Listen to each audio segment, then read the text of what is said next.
Hello दोस्तों, I hope आप लोग अच्छे होंगे।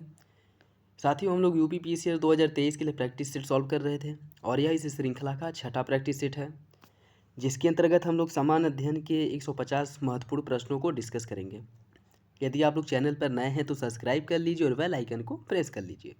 और यदि आप लोग इसका पीडीएफ चाहते हैं तो टेलीग्राम चैनल से इसका पीडीएफ डाउनलोड कर सकते हैं, जिसका लिंक डिस्क्रिप्शन बॉक्स में प्रोवाइड करा दिया जाएगा। चलिए पहला प्रश्न देखते हैं। डीएनए की पॉलीन्यूक्लियोटाइड श्रृंखला में क्या समाविष्ट होता है? इसका सही आंसर हो जाएगा ऑप्शन ए। इसमें एक नाइट्रोजनी क्षारक, डीऑक्सीराइबोस शर्करा और फास्फेट समूह शामिल होता है। नेक्स्ट देखिए, पौधों को संक्रमित करने वाले अधिकांश विषाणुओं में क्या होता है? इसका सही आंसर है ऑप्शन बी, एक तंतु गुच्छा वाला आरएनए। इसमें जो है एक तंतु गुच्छा वाला आरएनए पाया जाता है, जो पौधों में विषाणुओं के आनुवांशिक पदार्थ के रूप में एकत्र रहता है और वह द्विरज्जुक आरएनए उपस्थित होता है, जैसे टीएमबी।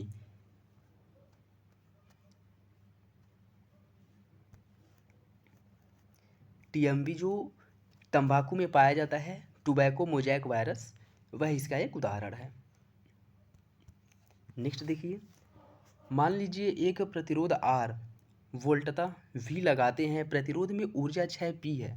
अब तीन प्रतिरोधों जिनमें से प्रत्येक का प्रतिरोध आर है कि एक समांतर संयोजन में वही वोल्टता वी लगाई जाती है, तब दूसरी स्थिति में होने वाला ऊर्जा क्षय कितना होगा? इसका सही आंसर हो जाएगा ऑप्शन बी, ये 3p होता है।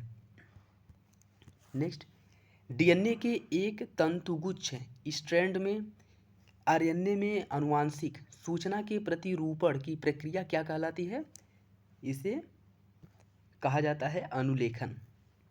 डीएनए के एक तंतुगुच्छ स्ट्रैंड में आरएनए में आनुवांशिक सूचना के प्रतिरूपण की प्रक्रिया को अनुलेखन कहते हैं और इस प्रक्रिया में डीएनए में संग्रहित आनुवांशिक सूचना एमआरएनए या मैसेंजर आरएनए में रूपांतरित हो जाता है। ठीक है, तो इसका सही आंसर ऑप्शन बी हो जाएगा। नेक्स्ट, युग्मक संलयन के परिणामस्वरूप क्या बनता है? इसका सही आंसर है ऑप्शन बी, द्विगुणित युग्मज बनता है।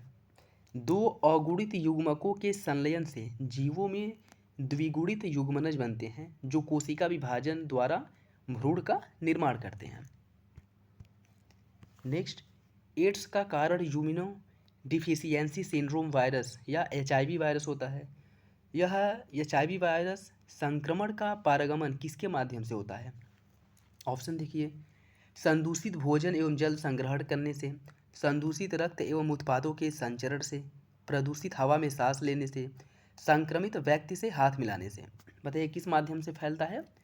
इसका सही आंसर हो जाएगा ऑप्शन बी, संदूषित रक्त एवं उसके उत्पादों के संचरण से। मतलब साझा इंजेक्शन को यदि उसका नीडल नहीं चेंज किया गया है और एक ही नीडल से कई लोगों को इंजेक्ट किया जाता है, तो इससे जो है इसके फैलने का खतरा होता है। जबकि यदि आप उसके साथ भोजन कर रहे हैं, हाथ मिला रहे हैं और हवा में ऐसे प्रदूषित हवा में सांस ले रहे हैं, तो इसके माध्यम से एचआईवी वायरस जो है किसी भी व्यक्ति के अंदर नहीं जाता है।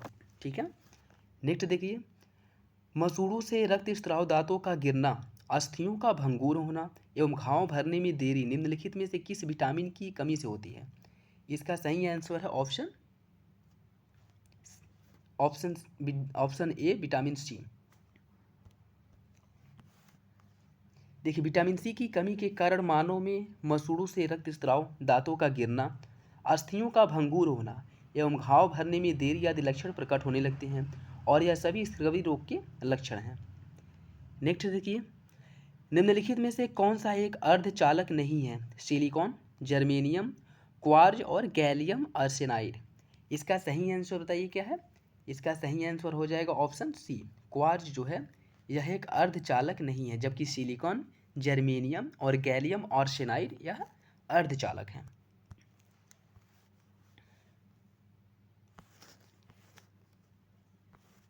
नेक्स्ट देखिए, मानव शरीर में कोशिका वृद्धि एवं विभेदन अनियंत्रित एवं नियमित होते हैं, किंतु कैंसर कोशिकाओं में, बताइए कैंसर कोशिकाओं में क्या होता है? यह नियामक क्रियाविधियों के खराब हो जाने से सुदम एवं दुर्दम अर्बुद बनने लगते हैं। नियंत्रित कोशिका विभाजन एवं आनुवांशिक पदार्थों का अति उत्पादन होता है, आरएनए उत्परिवर्तन होता है एवं अल्प मात्रा में उत्पादित होता है, डीएनए उत्परिवर्तन होता है एवं अल्प मात्रा में उत्पादित होता है। बताइए इसका सही आंसर क्या होगा? इसका सही आंसर है ऑप्शन ए। इन नियामक प्रक्रियाओं के खराब हो जाने से सुदम एवं दुर्दम और अर्बुद बनने लगते हैं। ठीक है, जैसे मानव शरीर में कोशिका वृद्धि एवं विभेदन अति नियंत्रित एवं नियमित होते हैं, किंतु कैंसर कोशिकाओं में इन नियामक क्रियाविधियों के अनियमित हो जाने से सतत कोशिका विभाजन के कारण क्या होता है कि नए सेल्स जो बनने लगते हैं, वैसे सामान्यतः क्या होता है कि कुछ मतलब नए सेल्स बनने लगते हैं और जो सेल्स पुराने हो जाते हैं वह जीर्ण होने लगते हैं। लेकिन कैंसर कोशिकाओं में क्या होता है, इसमें अनियंत्रित सेल विभाजन होता है और वही सेल विभाजन होते होते होते इकट्ठे होकर के वो कैंसर का रूप ले लेते हैं। ठीक है, जैसे मांस के गुच्छे बनने लगते हैं। ठीक है, जैसे आप लोगों ने देखा होगा कि शरीर में कहीं कहीं उभार टाइप का आ जाता है, तो मांस के गूथड़े बन करके इकट्ठे होने लगते हैं, जो अंततः कैंसर हो जाता है। ठीक है इसका सही आंसर हो जाएगा ऑप्शन ए। नेक्स्ट देखिए, जब शुद्ध सिलिकॉन के एक टुकड़े को एल्यूमिनियम से मादित या रोगन किया जाता है तब क्या होता है? इसका सही आंसर हो जाएगा ऑप्शन सी। मादित सिलिकॉन का टुकड़ा पी प्रारूपी बन जाता है।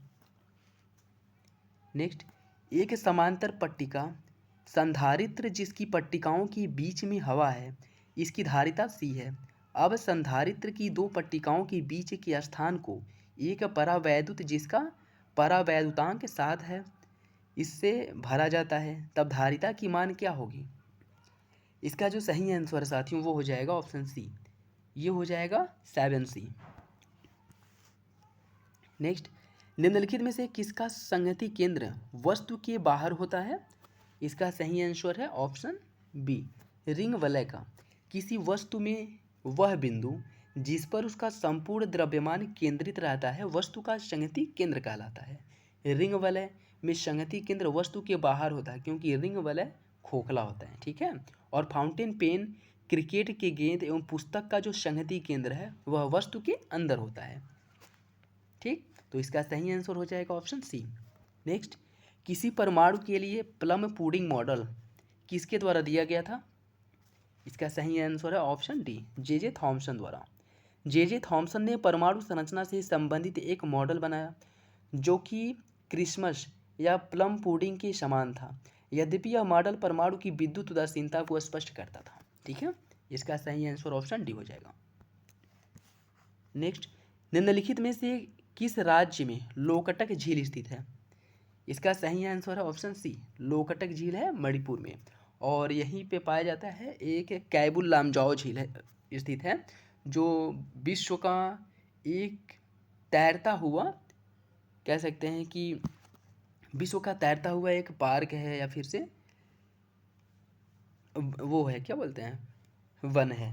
ठीक है, लोकटक झील भारत के पूर्वोत्तर भाग में स्थित मणिपुर राज्य की एक झील है और यह झील विश्व की एकमात्र तैरती हुई झील है। ठीक है, यहीं पे है लोकटक झील में कैबुल लामजाओ। ठीक, और यह झील विश्व की एकमात्र तैरती हुई झील है क्योंकि यहाँ छोटे छोटे द्वीप वनस्पति एवं भूखंड पानी में तैरते रहते हैं और ये झील पूर्वोत्तर भारत की ताजे पानी की सबसे बड़ी झील है।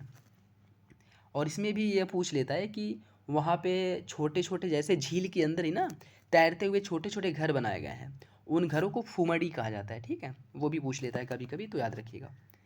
नेक्स्ट देखिए, निम्नलिखित में से कौन सा एक भौतिक परिवर्तन है? कोयले का जलना, लकड़ी का जलना, प्लैटिनम क्रूसिबल को गर्म करना या फिर पोटेशियम क्लोराइड को गर्म करना?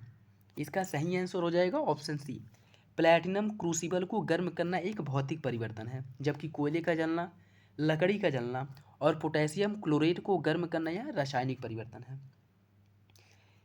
देखिए, जलना किसी भी पदार्थ का रासायनिक परिवर्तन है, पोटेशियम क्लोराइड को गर्म करने पर नया पदार्थ का निर्माण होता है, अतः यह भी एक रासायनिक परिवर्तन है।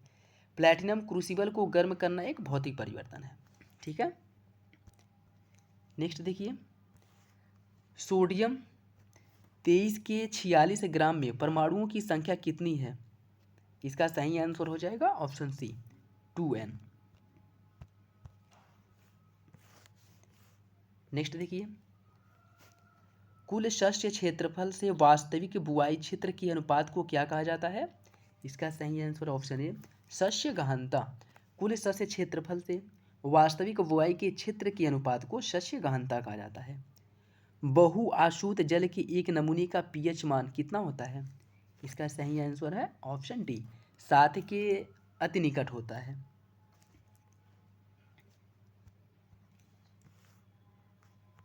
नेक्स्ट, निम्नलिखित में से कौन सा कथन सही है? जनगणना 2011 के अनुसार 7 वर्ष और इससे अधिक आयु का कोई व्यक्ति जो किसी भी भाषा को समझने के साथ पढ़ और लिख सकता है उसे साक्षर माना जाएगा। 8 वर्ष और इससे अधिक आयु का कोई भी व्यक्ति जो किसी भी भाषा को समझ के साथ पढ़ लिख सकता है इसे साक्षर माना जाएगा। 9 वर्ष या इससे अधिक आयु का कोई व्यक्ति जो किसी भाषा को पढ़ लिख सकता है और हस्ताक्षर कर सकता है उसे साक्षर माना जाएगा। या फिर 10 वर्ष और इससे अधिक आयु का कोई व्यक्ति जो किसी भाषा को पढ़ लिख सकता है और हस्ताक्षर कर सकता है उसे साक्षर माना जाएगा। बताइए इसका सही आंसर क्या है? इसका सही आंसर है ऑप्शन ए। यहाँ साक्षर का जो क्राइटेरिया है वह 7 वर्ष के परिप्रेक्ष्य में रखा गया है। ठीक है, अगर 7 वर्ष का कोई बालक है, कोई बच्चा है, वह किसी भी भाषा को पढ़ने लिखने में सक्षम है और अपना नाम लिख सकता है तो उसे साक्षर माना जाएगा। भारत में साक्षरता का यह जो है पैरामीटर है। ठीक है, नेक्स्ट देखिए, चेन्नई से कोलकाता की यात्रा सड़क मार्ग से करने पर नदियों की उपस्थिति का सही क्रम निम्नलिखित में से कौन सा है? बताइए इसका सही आंसर क्या होगा? इसका जो सही आंसर साथियों वो हो जाएगा ऑप्शन सी। यदि आप चेन्नई से कोलकाता की यात्रा करते हैं सड़क मार्ग से तो जो नदियां पड़ेंगी उनका क्रम है, सबसे पहले पेन्नेरू नदी आएगी, फिर कृष्णा, गोदावरी, महानदी, फिर स्वर्ण रेखा आएगी। ठीक, मतलब ये आप नीचे से ऊपर जा रहे हैं। ठीक है, नीचे से ऊपर जा रहे हैं।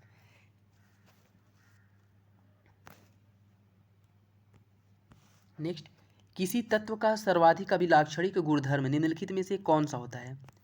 इसका सही आंसर है ऑप्शन डी, परमाणु क्रमांक। परमाणु क्रमांक किसी भी तत्व का सर्वाधिक अभिलाक्षणिक गुणधर्म है। एक परमाणु के नाभिक में उपस्थित प्रोटॉनों की संख्या उसकी परमाणु संख्या को निरूपित करती है। ठीक है, नेक्स्ट देखिए, ज्वालामुखियों के संबंध में निम्नलिखित में से कौन सा कथन सही नहीं है? यहाँ पे ध्यान दीजिएगा, पूछा है कौन सही नहीं है। अस्तरित ज्वालामुखी लावानास्तर को उत्पन्न करते हैं जो प्रारंभ में घाटियों का अनुसरण करता है किंतु अपरदन का अत्यधिक प्रतिरोध। आसपास के क्षेत्र उच्च भूमि लावा रिज या कटक अथवा मेसा रह जाते हैं।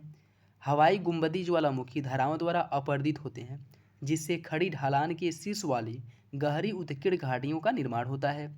किसी भी छेदित ज्वालामुखी शंकु पर धाराओं का निकाय एक आर्य अपवाह प्रतिरूप नहीं होता है। बताइए इसका सही आंसर क्या होगा? मतलब कौन सही सुमेलित नहीं है या कौन सा ऑप्शन सही नहीं है? इसका सही आंसर हो जाएगा ऑप्शन बी, आसपास के क्षेत्र उच्च भूमि लावा रिज कटक अथवा मेसा रह जाते हैं। ये गलत है। देखिए, ज्वालामुखी पृथ्वी की सतह पर उपस्थित ऐसे दरार या मुख होते हैं जिससे पृथ्वी के भीतर का गर्म लावा, मैग्मा या राख या ठोस पदार्थ, अन्य गैस निकलते रहते हैं। किसी विच्छेदित ज्वालामुखी शंकु पर धाराओं का निकाय एक आर्य अप्रवाह प्रतिरूप का होता है। ठीक है, नेक्स्ट देखिए, बच्चों में क्वाशरकोर रोग किस कारण से होता है?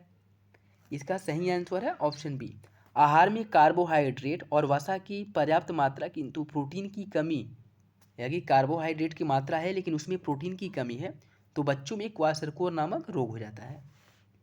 बच्चों में जो क्वाशरकोर नामक रोग होता है वह प्रोटीन की कमी के कारण होता है जिस कारण उनकी पेशियों का विकास नहीं हो पाता और बच्चे कुपोषित हो जाते हैं या उनमें जो है कुपोषण के लक्षण जो है देखने को मिलता है या प्रदर्शित होता है। ठीक है,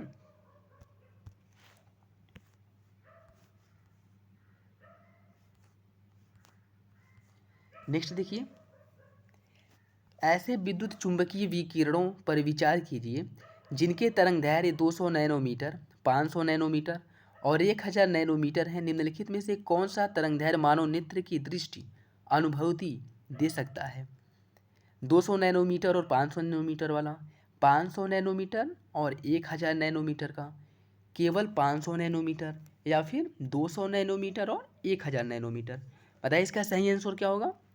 इसका जो सही आंसर है वो हो जाएगा ऑप्शन सी, केवल 500 नैनोमीटर का। मानव नेत्र दृष्टि अनुभूति की जो तरंगदैर्घ्य की परिसीमा है वह 400 से 700 नैनोमीटर के मध्य होती है। ठीक है,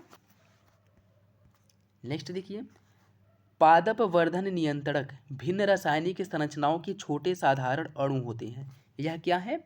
कार्बोहाइड्रेट, वसा और प्रोटीन, इंडोल यौगिक या एडेनिन व्युत्पन्न कैरोटीनाइड और टर्पिन, वसा अम्ल, ग्लूकोज और vitamin, vitamin C, vitamin D और ग्लूकोज। इसका जो सही आंसर है वो हो जाएगा ऑप्शन बी।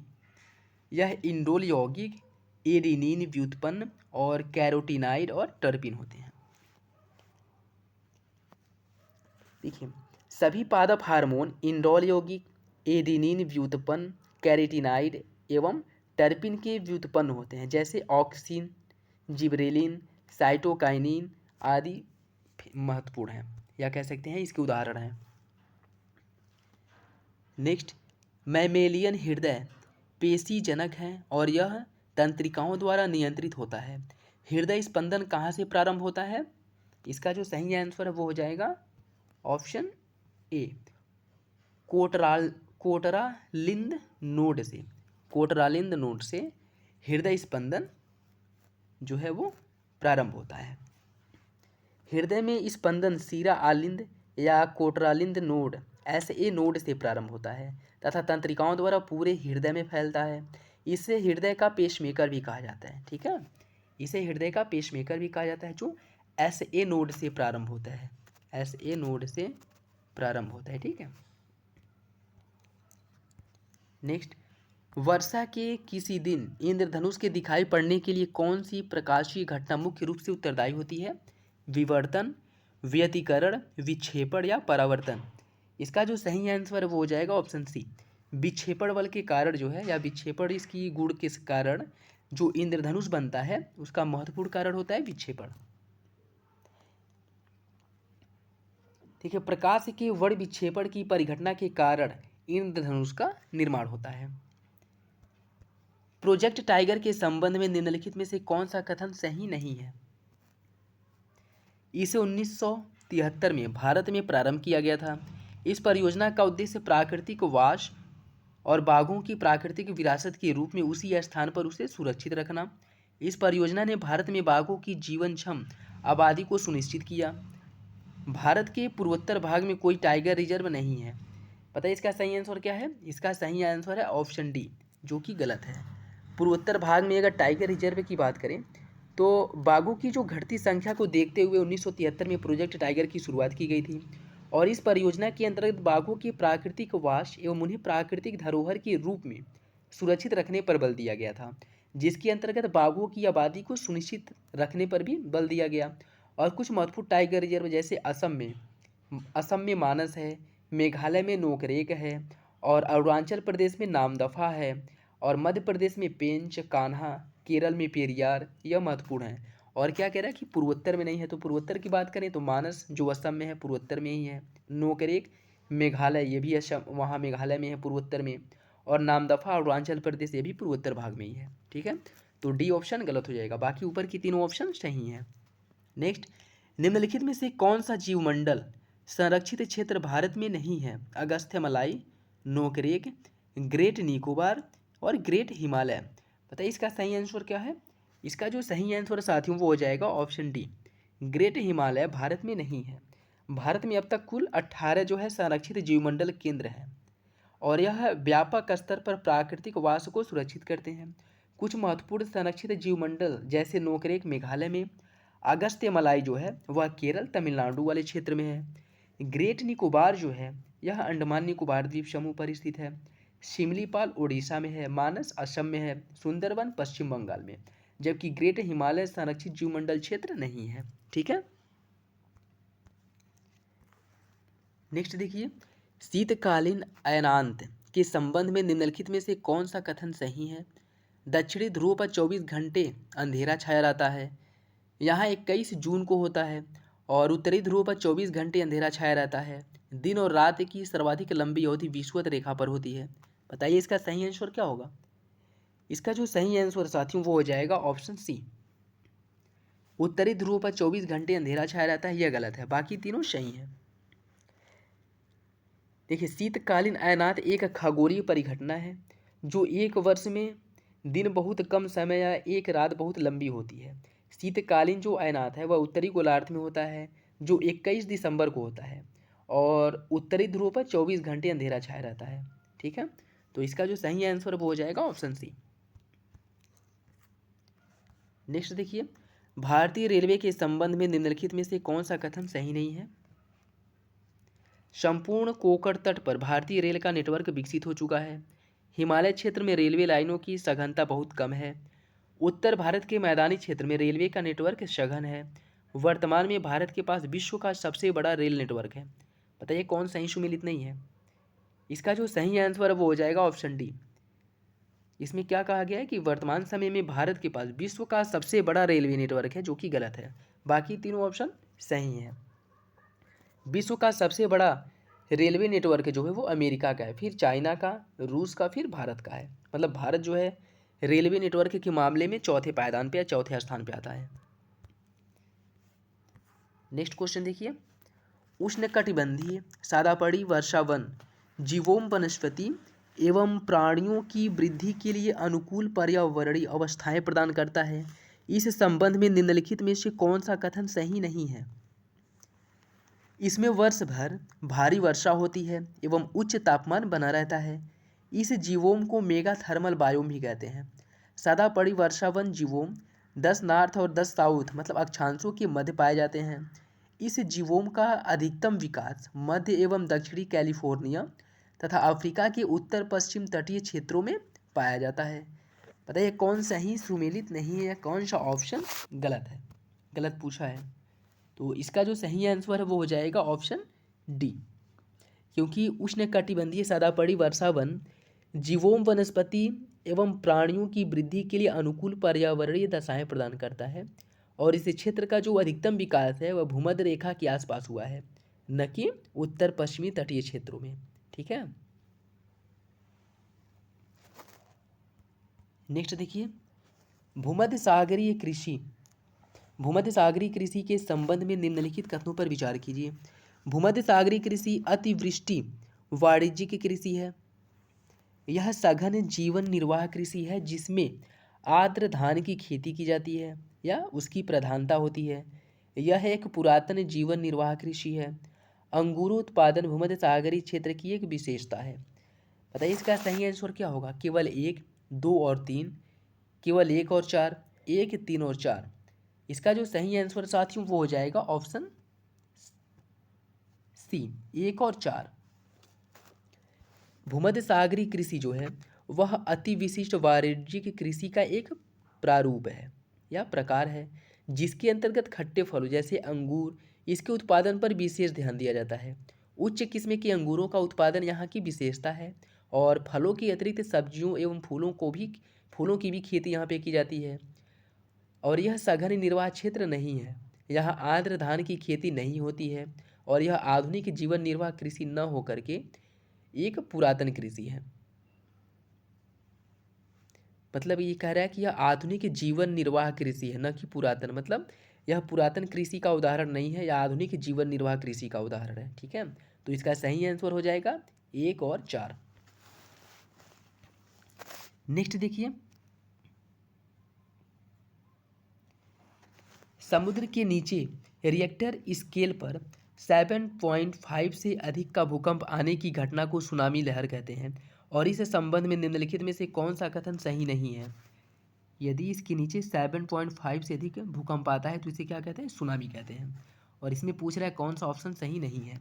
इसे प्रायः सशक्त लहरें उत्पन्न होती हैं। प्रशांत महासागरीय तट सुनामी लहरों के लिए अति सुभेद्य है। सुनामी लहरों को उच्च ऊर्जा ज्वारीय तरंगे या भूकंपी सागर तरंगे भी कहते हैं। सुनामी एक लैटिन भाषा का शब्द है। बताइए इसमें कौन सही सुमेलित नहीं है? इसका जो सही आंसर वो हो जाएगा ऑप्शन डी, क्योंकि सुनामी जो है यह एक लैटिन भाषा का शब्द नहीं है। सुनामी जो है एक जापानी भाषा का शब्द है। ठीक है,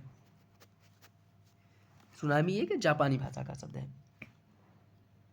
देखिए सुनामी जो है वह एक जापानी भाषा का शब्द है, जो जापानी शब्द है जिसका अर्थ होता है समुद्री लहरें। नेक्स्ट देखिए, एरिडीशॉल जो मृदा प्रकारों में से एक है, इसके विषय में निम्नलिखित में से कौन सा कथन सही नहीं है? वर्ष के अधिकांश समय में पौधों के लिए पानी की कमी, अत्यधिक जैव पदार्थ, गहराई पर कार्बोनेटों का अधिक संचयन, गहरी चौड़ी दरारों का अभाव। बताइए कौन सही सुमेलित नहीं है, कौन सा ऑप्शन गलत है? इसका जो सही आंसर है वो हो जाएगा ऑप्शन बी, अत्यधिक जैव पदार्थ। यह गलत है, क्योंकि मृदा या शुष्क मृदा या मरु मृदा शुष्क तथा अर्ध शुष्क जलवायु वाले क्षेत्रों में पाई जाती हैं और इस मृदा में गहरी चौड़ी दरारों का अभाव होता है। मिट्टी की गहराई पर कार्बोनेट का अधिक मात्रा में संचय होता है तथा शुष्क मृदा में पानी की वर्ष भर कमी पाई जाती है। शुष्क मृदा में जैव पदार्थों की मात्रा बहुत ही कम पाई जाती है, जबकि इसमें क्या कह रहा है कि जैव पदार्थों की मात्रा अत्यधिक पाई जाती है। इसलिए ऑप्शन बी गलत हो जाएगा। अन्य तीनों विकल्प जो है वो सही है। नेक्स्ट देखिए, वृष्टि प्रस्फोट या बादल फटने के संबंध में निम्नलिखित में से कौन सा कथन सही है? इसे बादल गरजने और बिजली चमकने के साथ स्थानीय रूप से अचानक आई बहुत भारी मूसलाधार वर्षा के रूप में परिभाषित किया गया है। ऐसा अधिकांशतः पहाड़ी क्षेत्रों में होता है। इसके परिणामस्वरूप बहुत तीव्र वर्षा अर्थात कुछ ही घंटों में 250 से 300 मिलीलीटर तक हो जाती है और ऐसा केवल दिन के समय होता है। बताइए कौन सही सुमेलित है? 1, 2 और 3, 1, 3 और 4, 2 और 3, केवल 2। इसका जो सही आंसर साथियों वो हो जाएगा ऑप्शन ए, 1, 2 और 3 सही है, जबकि 4 जो है गलत है। ऐसा केवल दिन के समय होता है, जरूरी नहीं है कि केवल दिन के समय ही बादल फटने की घटना देखी जाए, यह रात में भी हो सकता है। ठीक है, नेक्स्ट देखिए, द्रव्य की अवस्थाओं की अधिकतम संख्या कितनी होती है? इसका जो सही आंसर है वो हो जाएगा ऑप्शन सी, 5। 5 कौन कौन सी होती हैं?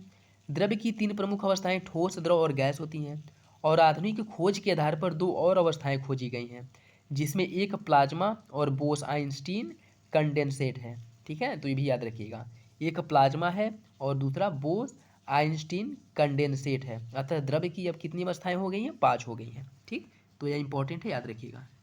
यह नवीनतम शोध के आधार पर जो है इसका निर्धारण किया गया है।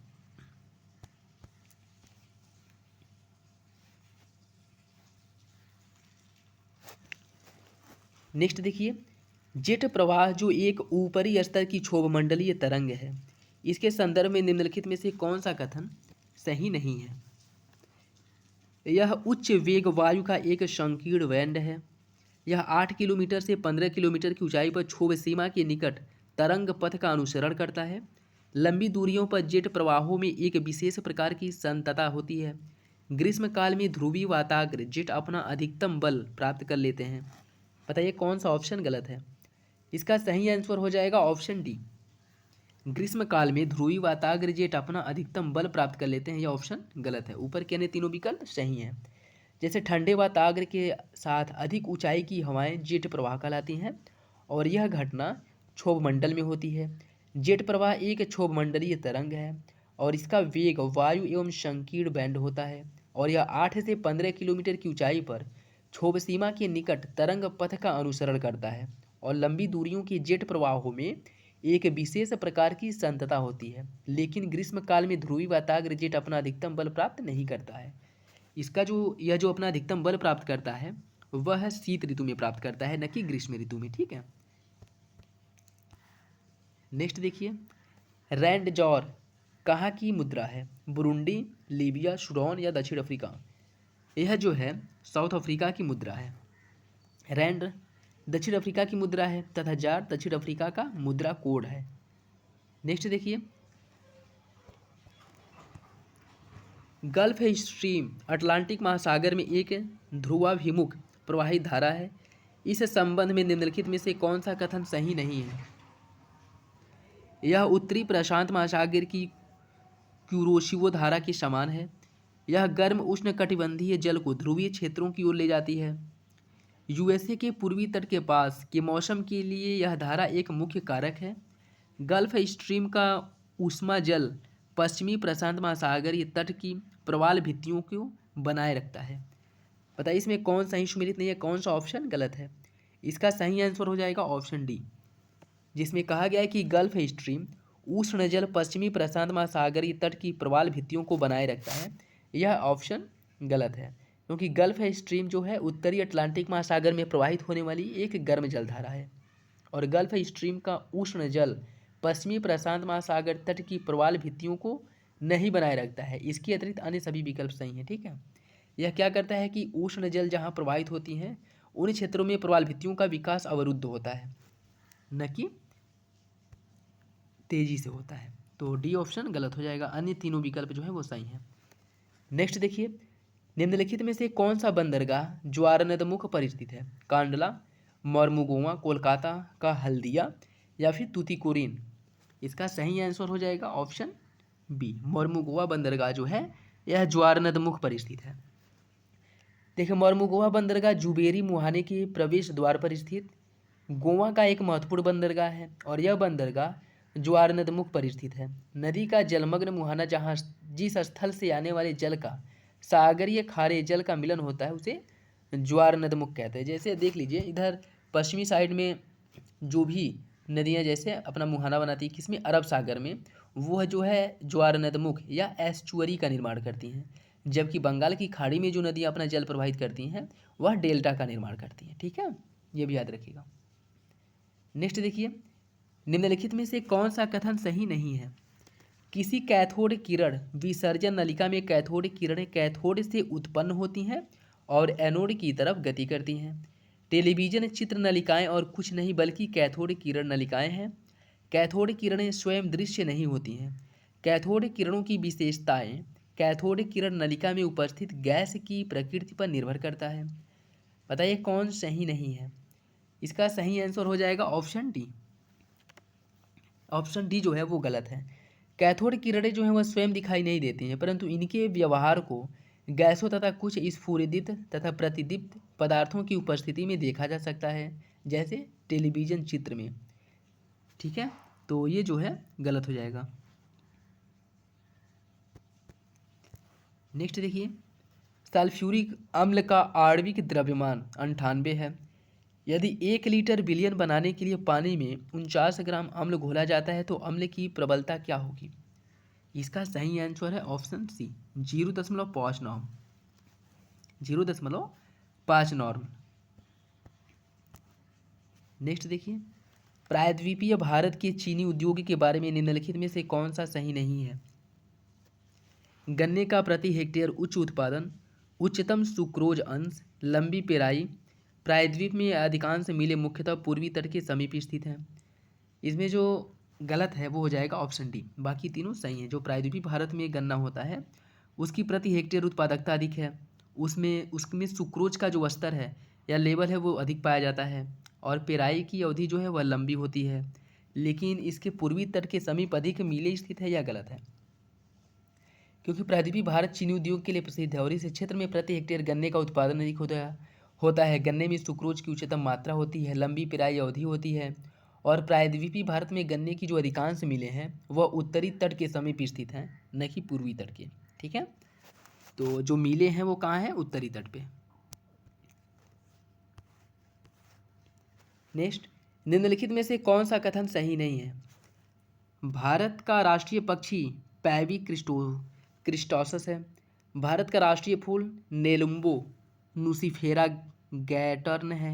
भारत का राष्ट्रीय वृक्ष फाइकस बेगालेनिसिस है, और भारत का राष्ट्रीय पशु मैजिफेरा इंडिका है। बताइए कौन सही नहीं है? इसका जो सही आंसर है वो हो जाएगा ऑप्शन डी, भारत का राष्ट्रीय पशु मैजिफेरा इंडिका है, यह गलत है। देखिए, भारत का राष्ट्रीय पशु बाघ है जिसका वैज्ञानिक नाम पैंथीरिया टिग्रिस है, और मैजिफेरा इंडिका का मैजिफेरा जो है इंडिका आम का वैज्ञानिक नाम है, जो कि भारत का राष्ट्रीय फल है। और भारत का जो राष्ट्रीय पुष्प कमल है इसका जो रासायनिक नाम वैज्ञानिक नाम है वह नेलुम्बो नुसिफेरा है, और राष्ट्रीय वृक्ष जो बरगद है उसका वैज्ञानिक नाम है फाइकस बंगालेनिसिस। ठीक है, तो याद रखिएगा। नेक्स्ट देखिए, दक्षिण एशियाई क्षेत्रीय सहयोग संगठन के संबंध में निम्नलिखित में से कौन सा कथन सही नहीं है? इसका मुख्यालय काठमांडू में है। केवल चीन ही एक ऐसा देश है जिसे सार्क में पर्यवेक्षक का दर्जा प्राप्त है। प्रथम सार्क शिखर सम्मेलन जो है वो ढाका में हुआ था और 18वां सार्क शिखर सम्मेलन नेपाल में हुआ था। बताइए कौन सा ऑप्शन गलत है? इसमें जो सही आंसर है वो हो जाएगा ऑप्शन बी, जहाँ कहा गया है कि केवल चीन ही इसका पर्यवेक्षक है, या गलत है। पर्यवेक्षक देशों की बात करें तो इसके पर्यवेक्षक देशों में चीन के अतिरिक्त अमेरिका है, दक्षिण कोरिया है, यूरोपीय यूनियन है, इन सबको जो है पर्यवेक्षक का दर्जा प्राप्त है। और यदि इसके स्थापना के संबंध में देखा जाए तो इसकी स्थापना 1985 में हुआ था, जिसका मुख्यालय काठमांडू में है। ठीक है। और इसके सदस्य देशों में बांग्लादेश, भारत, भूटान, मालदीव, पाकिस्तान, श्रीलंका, नेपाल और अफगानिस्तान इसके सदस्य देश हैं। नेक्स्ट, द्वितीय पंचवर्षीय योजना के बारे में निम्नलिखित कथनों पर विचार कीजिए। KN राज के नेतृत्व में इसका प्रारूप तैयार किया गया था।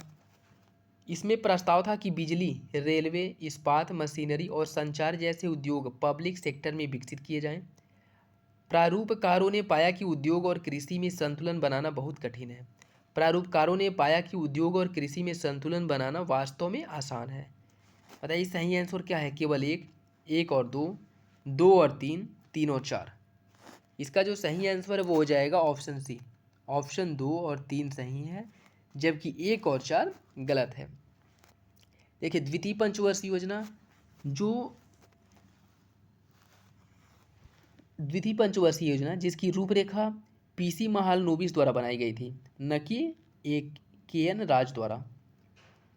और इसका मुख्य बल सार्वजनिक क्षेत्र के तीव्र औद्योगिकरण जैसे रेलवे, इस्पात, बिजली, संचार, इन सब के विकास पर था। और इसके अंतर्गत अर्थव्यवस्था के मुख्य घटक के रूप में उद्योगों को स्थापित करना था, न कि कृषि को। ठीक है। तो इसमें उद्योगों की स्थापना पर बल दिया गया था, न कि कृषि के बढ़ावे पर। और यह जो है इसकी स्थापना मतलब कृषि की स्थापना पर नहीं, उद्योगों की स्थापना पर विशेष रूप से बल दिया गया था। और इसी द्वितीय पंचवर्षीय योजना में भिलाई, दुर्गापुर, राउरकेला इस्पात संयंत्रों की स्थापना की गई थी। यह महत्वपूर्ण याद रखिएगा, पूछ सकता है कि भिलाई, दुर्गापुर या राउरकेला इन इस्पात संयंत्रों का निर्माण किस पंचवर्षीय योजना में हुआ था? तो इनका निर्माण जो है द्वितीय पंचवर्षीय योजना में हुआ था। ठीक है। नेक्स्ट देखिए, इल्बर्ट विधेयक जो 1883 में आया था, इसके बारे में निम्नलिखित में से कौन सा कथन सही है? इसने सीमित दंडिक अधिकारिता भारतीय अधिकारियों को प्रदान करने का प्रस्ताव किया था।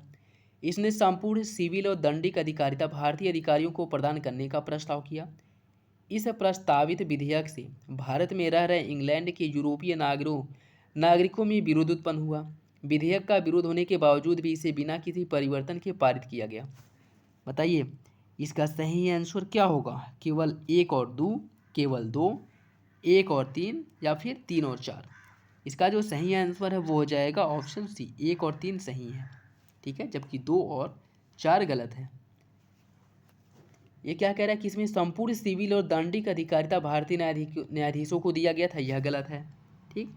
और चौथा क्या कह रहा है कि विधेयक का विरोध होने के बावजूद भी इसे बिना किसी परिवर्तन के पारित किया गया था, यह भी गलत है, क्योंकि इसका व्यापक स्तर पे जो भारत में उस समय के अंग्रेज या ब्रिटिश नागरिक रह रहे थे उन्होंने इसका विरोध किया था, जिसके बाद जो है उस समय की ब्रिटिश सरकार जो थे इसको इसे वापस लेना पड़ा था।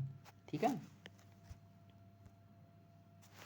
इसके बारे में अगर देखा जाए तो यह रिपन के द्वारा लाया गया था, वायस लॉर्ड रिपन जो है उसके द्वारा लाया गया था। और इस विधेयक का नाम इल्बर्ट के नाम पर रखा गया, जो वायसराय के भारत परिषद के कानूनी सलाहकार थे। और इस बिल के अंतर्गत जिला स्तर के जो भारतीय न्यायाधीश थे उनको ब्रिटिश न्यायाधीशों से संबंधित मुकदमा सुनने का हक दिया गया था। ब्रिटिश मुजालिमों अर्थात जो ब्रिटिश मुलजिम थे उनसे संबंधित मामलों की सुनवाई का भी अधिकार दिया गया था। नहीं तो इससे पहले क्या था कि ब्रिटिश यदि कोई काम गलत काम किए हैं या कोई अपराध किए हैं तो उनके मामलों की सुनवाई जो है केवल ब्रिटिश न्यायाधीश ही कर सकते थे। लेकिन इल्बर्ट बिल में क्या कहा गया था कि उनके आपराधिक कृत्यों की सुनवाई जो है वह कोई भारतीय न्यायाधीश भी कर सकता है। ठीक, जिसका इसी कारण जो है इन लोगों ने विरोध किया था। और इस प्रस्ताव का भारत में रह रहे ब्रिटिश नागरिकों ने विरोध किया, और विरोध के बावजूद भी सीमित परिवर्तन के साथ तोड़ मरोड़ कर इसे पारित किया गया था। और यह बिल भारत के न्यायाधीशों को संपूर्ण सिविल एवं दंडिक अधिकारिता देने में सक्षम हुआ था। नेक्स्ट देखिए, महात्मा गांधी द्वारा उच्चरित स्वराज के विभिन्न अर्थों के संबंध में निम्नलिखित कथनों पर विचार कीजिए। अहिंसा और सत्याग्रह के साथ स्वराज घनिष्ठता से जुड़ा है। स्वराज के दो अभिप्राय हैं, एक राजनीतिक और एक राजनीति के क्षेत्र से परे अर्थात राजनीति से बाहर। स्वराज कुछ ऐसा है जिसे प्राप्त करने के लिए समय और धैर्य आवश्यक होता है। संकल्प के साथ स्वराज को सरलता और शीघ्रता से प्राप्त किया जा सकता है। बताइए कौन सही है? केवल एक और दो, केवल तीन और चार, या फिर एक दो और तीन। इसका जो सही आंसर है वो हो जाएगा ऑप्शन डी, एक दो और तीन सही है, जबकि चार गलत है। क्योंकि संकल्प के साथ स्वराज को प्राप्त करना यह शीघ्रता से प्राप्त नहीं होता है, इसके लिए बहुत कठिन परिश्रम करनी पड़ती है। बाकी ऊपर के तीनों ऑप्शन जो है वह सही है।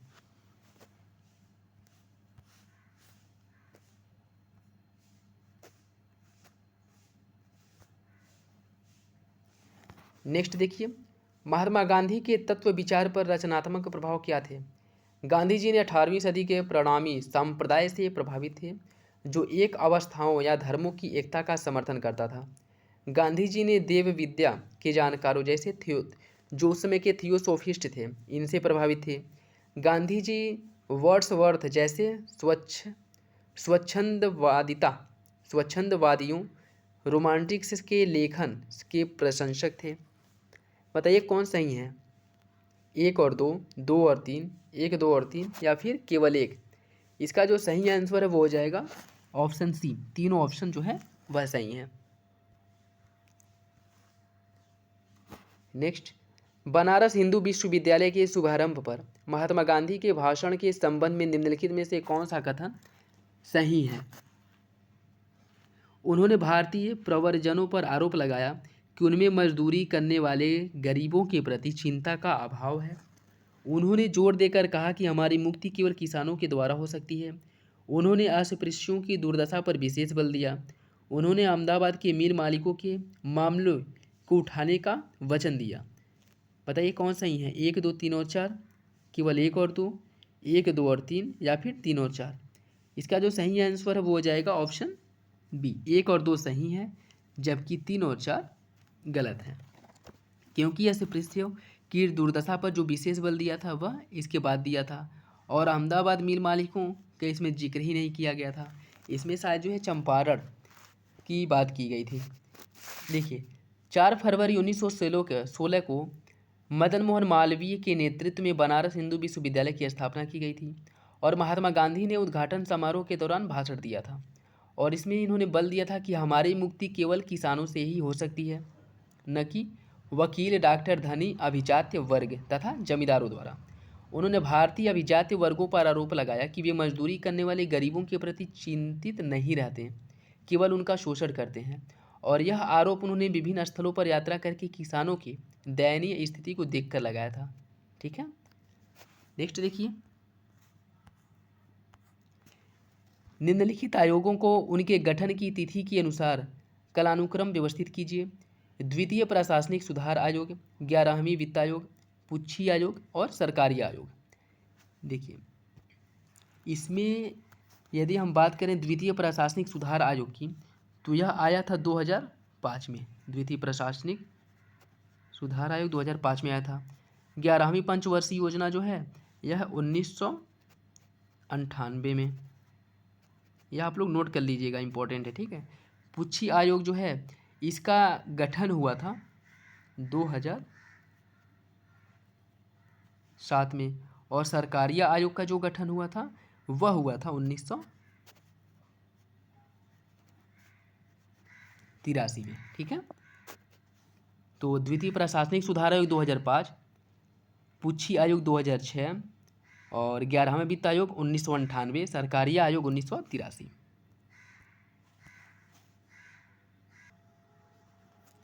इसका सही सुमेल हो जाएगा ऑप्शन ए, सरकारी आयोग, जो सर्वप्रथम जिसका गठन सबसे पहले हुआ था 1983 में। उसके बाद फिर आ जाएगा 11वीं पंचवर्षीय योजना 1998, फिर उसके बाद एक आ जाएगा द्वितीय प्रशासनिक सुधार आयोग 2005, फिर पुच्छी आयोग 2007। ठीक है, नेक्स्ट देखिए, शिरोमणि गुरुद्वारा प्रबंधन समिति SGPC के बारे में निम्नलिखित में से कौन सा कथन सही है? यह 19वीं सदी के अंत में सिंह सभाओं के राजनीतिक पक्ष के रूप में प्रारंभ हुआ था। यह 1920 में आगामी अकाली आंदोलन के भाग के रूप में बनाया गया था। सरकार द्वारा जोड़ तोड़ करके बनाई गई वफादार समितियों से सिख पूजा स्थलों का नियंत्रण वापस लेने के लिए इसे स्थापित किया गया था। इसने समूहों या जत्थों के साथ समन्वय करने के लिए अकाली दल बनाया ताकि पूजा स्थलों का नियंत्रण वापस लिया जा सके। बताइए इसका सही आंसर क्या होगा? 1, 3 और 4, 2, 3 और 4, 2 और 4 या फिर 2 और 3। इसका सही आंसर है ऑप्शन बी, 2, 3 और 4। एक गलत है, क्योंकि शिरोमणि गुरुद्वारा प्रबंधन समिति जो है यह भारत में गुरुद्वारा के प्रबंधन के लिए बनाई गई एक समिति है जिसका मुख्य स्थल कहाँ है? पंजाब, हरियाणा, हिमाचल प्रदेश, दिल्ली आदि क्षेत्र इसके अंतर्गत आते हैं। और यह समिति 1920 में अकाली आंदोलन के एक भाग के रूप में बनाई गई थी और सरकार द्वारा इसे जोड़ तोड़ करके जो है अपने अकॉर्डिंग, मतलब अपने अनुसार इसमें परिवर्तन किया गया था। ठीक है, और इस समिति ने समूहों के साथ समन्वय पूजा स्थल करने के लिए अकाली दल का गठन किया ताकि पूजा स्थलों का नियंत्रण वापस लिया जा सके। इसका सही आंसर 2, 3 और 4 जो है सही है।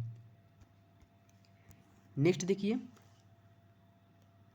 हरियाणा पंचायत राज संशोधन अधिनियम 2015 के अंतर्गत चुनाव लड़ने की जो पात्रता है उसके लिए किसी प्रत्याशी के पास क्या होना चाहिए? उसके पास घर पर काम कर रहा एक शौचालय होना चाहिए, बिजली के बिलों की भुगतान पर्चियां होनी चाहिए, उसको सहकारी ऋण का बकायेदार नहीं होना चाहिए, इसको न्यूनतम मैट्रिक तक अध्ययन किया होना चाहिए, चाहे वह किसी भी वर्ग के तहत आता हो या फिर आए। तो बताइए इसका सही आंसर क्या हो जाएगा? इसका सही आंसर है 1, 2 या 3, 1, 2 और 4, 1, 2, 3, 4 या फिर 3 और 4। इसका सही आंसर है ऑप्शन ए, 1, 3 और 4। नेक्स्ट देखिए, निम्नलिखित में से किस खिलाड़ी ने 2016 के रियो पैरालंपिक खेल में पुरुषों के भाला फेंक में स्वर्ण पदक जीता था? यह तो पुराना क्वेश्चन है, फिर भी देख लीजिए। इसका जो सही आंसर है वो हो जाएगा ऑप्शन बी, देवेंद्र झांझड़िया। नेक्स्ट देखिए, भारत में पंचायतों के संबंध में निम्नलिखित में से कौन सा कथन सही है? पंचायत क्षेत्र प्रादेशिक निर्वाचन क्षेत्रों से प्रत्यक्ष चुनाव द्वारा पंचायत की सीटों को भरा जाता है। ग्राम सभा उन व्यक्तियों का एक निकाय है जो पंचायत क्षेत्र के अंतर्गत आने वाले किसी ग्राम की निर्वाचक नामावली में पंजीकृत हैं। पंचायतें संवैधानिक स्वायत्तता के सिद्धांत पर कार्य करती हैं। राज्य विधानमंडल विधि द्वारा पंचायतों को वे शक्ति और अधिकार दे सकते हैं जिससे वे कार्य करने में सक्षम हो सके। बताइए इसका सही आंसर क्या होगा? 1, 2 और 3, 2, 3 और 4, 1, 2 और 4 या फिर 1 और 4। इसका सही आंसर है ऑप्शन सी, 1, 2 और 4। 3 गलत है, क्यों? क्योंकि पंचायतें संवैधानिक स्वायत्तता के सिद्धांत पर कार्य करती हैं। इनको स्वायत्तता तो प्राप्त होती है, लेकिन राज्य द्वारा इन्हें स्वायत्तता प्रदान की जाती है।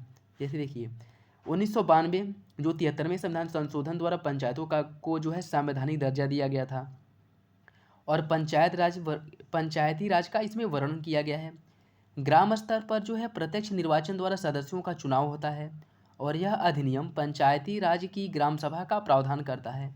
इस निकाय में गांव स्तर पर गठित पंचायत क्षेत्र में निर्वाचक सूची में पंजीकृत व्यक्ति होते हैं।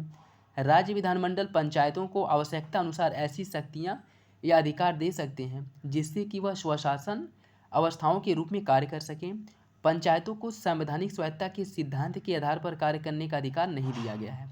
ठीक है, तो ऑप्शन 3 जो है यह गलत है, जबकि 1, 2 और 4 सही है। नेक्स्ट देखिए, भारत के सर्वोच्च न्यायालय की शक्तियां निम्नलिखित में से कौन सी हैं? एक या एक से अधिक राज्यों तथा भारत सरकार के बीच किसी विवाद की स्थिति में आरंभिक अधिकारिता, उच्च न्यायालयों के विरुद्ध अपीलें सुनने की शक्ति, इसके समक्ष आए किसी भी मामले में न्याय करने के लिए डिक्री या आदेश पारित करना, विधि से संबंधित मामलों में भारत के राष्ट्रपति को सलाह देना। बताइए इसका सही आंसर क्या होगा? 1, 2, 3 और 4, 1, 2 और 3, 1, 2 या फिर 3 और 4। इसका जो सही आंसर है वो हो जाएगा ऑप्शन ए। इसके चारों ऑप्शन जो हैं वो सही है। नेक्स्ट, ट्रिप्स समझौता किससे संबंधित है? अंतर्राष्ट्रीय टैरिफ व्यवस्था से, बौद्धिक संपदा संरक्षण से, व्यापार सरलीकरण पर अंतर्राष्ट्रीय पद्धति से, या संपत्ति का अंतर्राष्ट्रीय कराधान से। इसका जो सही आंसर साथियों वो हो जाएगा ऑप्शन बी, यह बौद्धिक संपदा संरक्षण से संबंधित है। ट्रिप्स ट्रिप्स जो है यह विश्व व्यापार संगठन के सदस्यों के बीच एक अंतर्राष्ट्रीय वैधानिक समझौता है, ठीक है, जिसका फुल फॉर्म होता है agreement on trade related aspect of in literature property right in intellectual property right, ठीक है, जिसमें जैसे बौद्धिक संपदा ये हो गया कि किसी के द्वारा कोई नया उत्पाद या फिर से किसी चीज़ का आविष्कार किया जाता है तो उस पर उसका कॉपीराइट या फिर से कॉपीराइट क्लेम करता है, या फिर से कोई उत्पाद है तो जीआई टैग उसको मिला है या फिर से ट्रेडमार्क मिला है, तो इसका जो है किसी और के द्वारा इसका प्रोडक्शन करके उसकी बिक्री ना की जाए, तो इसलिए जो है इस उन लोगों को जो लोग इसका निर्माण करते हैं या उत्पादन करते हैं उनको इसका अधिकार मिलता है, ठीक है। और ये भी पूछ सकते हैं कि ट्रिप्स समझौता जो है वह किस संगठन का है, तो यह भी याद रखिएगा, यह ट्रिप्स जो है यह WTO का जो है यह है कि विश्व व्यापार संगठन या विश्व व्यापार संगठन या WTO का एक मतलब WTO के अंतर्गत आता है, सीधा सा ये मतलब है, ठीक है। नेक्स्ट देखिए, निम्नलिखित में से कौन सा कथन भारतीय परिसंघीय व्यवस्था के संबंध में सही है? राज्यसभा में सभी राज्यों का प्रतिनिधित्व समान है, किसी राज्य की सीमाओं में बदलाव के लिए उस राज्य की सहमति आवश्यक नहीं है, भारत में दोहरी नागरिकता नहीं है। बताइए कौन सही है? 1, 2 और 3, 2 और 3, 1 और 3 या केवल 2? इसका सही आंसर हो जाएगा ऑप्शन बी, 2 और 3 सही है जबकि 1 गलत है। राज्यसभा में सभी राज्यों का जो प्रतिनिधित्व कह रहा है कि समान है, यह गलत है, क्योंकि राज्यसभा में सभी राज्यों का प्रतिनिधित्व समान नहीं है।